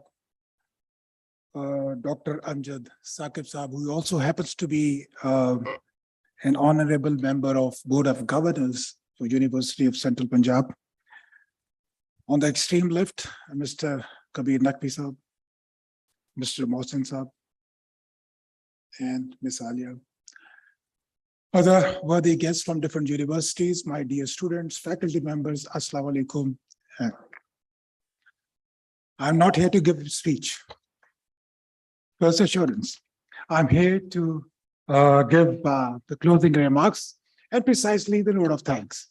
I know I'm standing between you and the high tea. मौसम साहब ने तो तहज्जुद का जिक्र किया था, असर का टाइम भी जाने वाला है, तो इसलिए I'll keep it very short, crisp, and to the point. I want you to dwell at the role of universities in preparing the youth for entrepreneurship. Very briefly, universities की 4 generations हैं. University का क्याम जो है वो एक खातून miss Fatima ने 800 या 900 8वीं हिजरी में किया था. मोरक्को की पहली यूनिवर्सिटी मिस फातिमा ने एस्टेब्लिश की थी. First generation of university जिसमें academics was the only thing that used to take place. Second generation of university, 1730s, 1740s, is research-based university. And thereafter there was basic and applied research. Third generation of university, formally defined in 1980s, is entrepreneurial university. And the fourth generation of university, defined in 2014, is something that is sustainable university. Now, formally defined in 1980s, the entrepreneurial university, I will ask you to go back to the post-World War II era, when the Stanford University, because of the recession after the World War, established Stanford Research Park. And today, the main propeller behind the success of Silicon Valley, the hub of innovation, is Stanford Research Park. And behind that is a university. मेरी suggestion होगी ma'am that we need to have a separate session on the theme, the role of universities in promoting innovation and entrepreneurship. And it's a complete day for the topic to handle. What are we doing at UCP? जिन universities का मैंने briefly नाम लिया, Stanford हो गया, Tsinghua University China हो गया, long established, Cambridge in UK. We have a very short history of about 2 decades. This year we complete our 2 decades. We were chartered in 2002. From academics to research, we are fast moving to become an entrepreneurial university. You have seen the platform of incubator, Takhliq here, and we are scaling it up to become, to have a technology zone under STCA. We are also compulsorily introducing 1 credit hour course on entrepreneurship be he or she a student of law, microbiology, and whatnot. And we have 9 faculties and over 60 disciplines that we are imparting here. And we are also considering establishing a channel for formal funding through the Angel Network as well as the VC. So that's a forward-looking university that UCP is emerging, inshallah, as a Generation 3 university with focus on Generation 4 on becoming sustainable. And as a mindset, it's sustainable is all encompassing. A few things, यहाँ से skill की बात आई थी और एक साहब मेरे साथ जिम कर रहे थे, उन्होंने कहा कि कुछ कोर्स भी करना है, तो वो उन्होंने भी क्वेश्चन किया. We are equipping our graduates not only with the degree, but also skill. And that's what our focus is during this summer. We have started off in management school, where we are offering IFMP certifications. And as I speak, Samsung is sponsored artificial intelligence course till October, 4 months course is in progress. We are also in talks with Corbett to give that skill-based training at 50% cost. That would enable our CS IT graduates to become, freelance, or jiska zikr Dr. Anja Saqib साहब ने सो किया. मेरा कभी student से इस तरह interaction frankly हुआ नहीं है. और एक sorry, I don't remember your name. Ali साहब ने मुझे कहा भी था, मैं अपने फैकल्टी डीन्स को कहता हूं कि I want my students to pay their fee from year 3 onwards and should not take the fee from their parents. We have to enable them that way. So entrepreneurial एक focus है हमारा in order to achieve. बच्चों के लिए मेरा सिर्फ ये है कि what is entrepreneurship? इसको concept को देखिए, as very rightly said, you have to have a mindset. Entrepreneurship as a mindset, value addition. Value would come when you will challenge the status quo. When you will challenge the status quo, the quality that you need is creativity. And creativity is the value, 6 values that UCP has. Creativity is one of the values.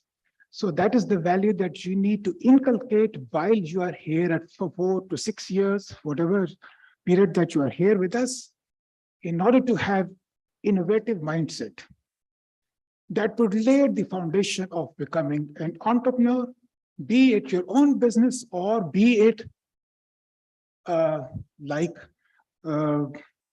Mr. Kabir Naqvi sahab. I think I briefly touched upon the cardinals that were so nicely covered vis-a-vis the role of universities, and in particular, what UCP is doing. I would like to thank all the great participants, their success stories, very inspiring and motivational. I think that would act as the beacon of light for all those who are present here. I am sorry about the attendance today. We finished up with our semester exams last week, and the university is on holidays these days. So very thin presence, but I'm sure it had been extremely rewarding afternoon for them.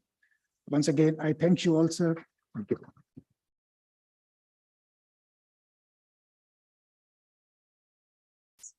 Thank you. I would request Dr. Saab to present plaques on behalf of the university to the honorable guests.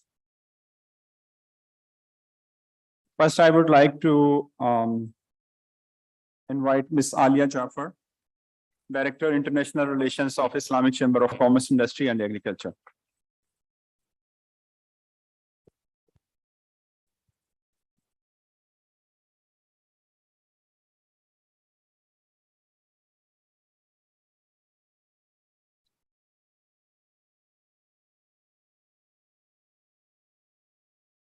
Mr.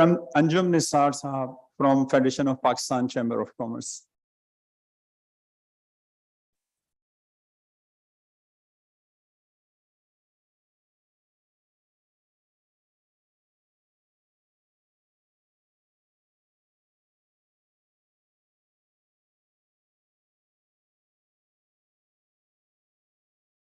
Mr. Syed Mohsin Ahmed, CEO, Pakistan Microfinance Network.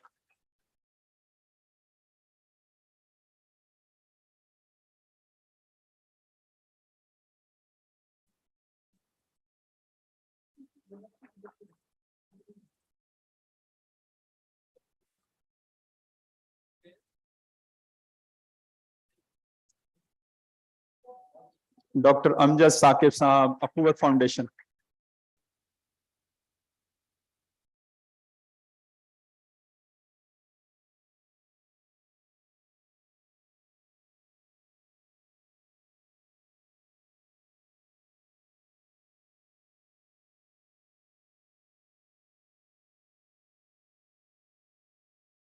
Mr. Kabir Naqvi Saab, COU Microfinance Bank.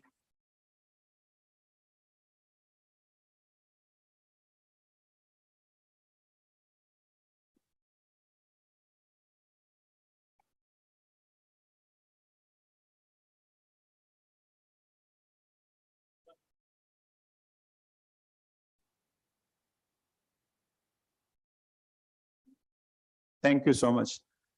On behalf of the Islamic Chamber of Commerce, Industry and Agriculture, I would like to invite Mrs. Alia Jafar, Director International Relation of ICCIA, to present gifts to the honorable speakers. First, I would like to invite Mr. Anjum Nisar, former President, Federation of Pakistan Chamber of Commerce.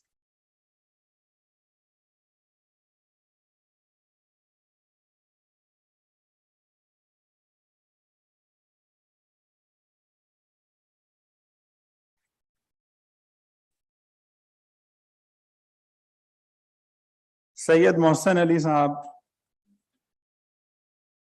Pakistan Microfinance Network.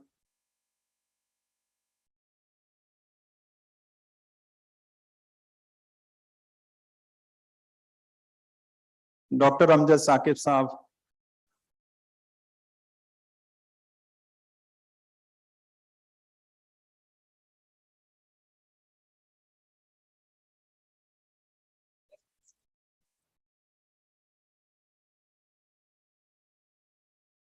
Mr. Kabir Naqvi Sahab,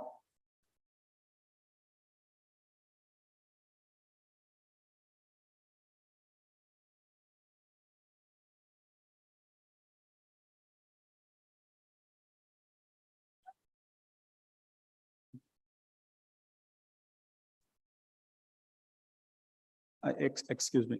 We have two entrepreneurs who have presented their success stories. So I would like to request them, Ms. Uzma Hamid and Ms. Saima Kausar. And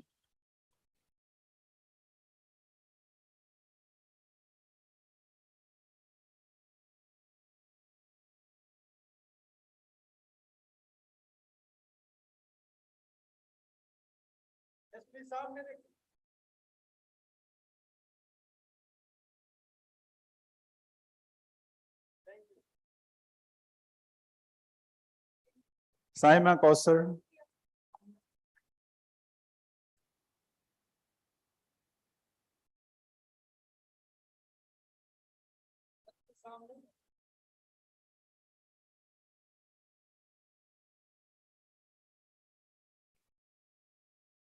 And I think they are the real hero of this program. A big clap for them.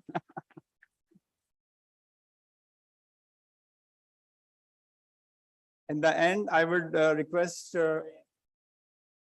Anjum Nisar Saab to present gift on behalf of the Federation of Pakistan Chamber of Commerce to the speakers.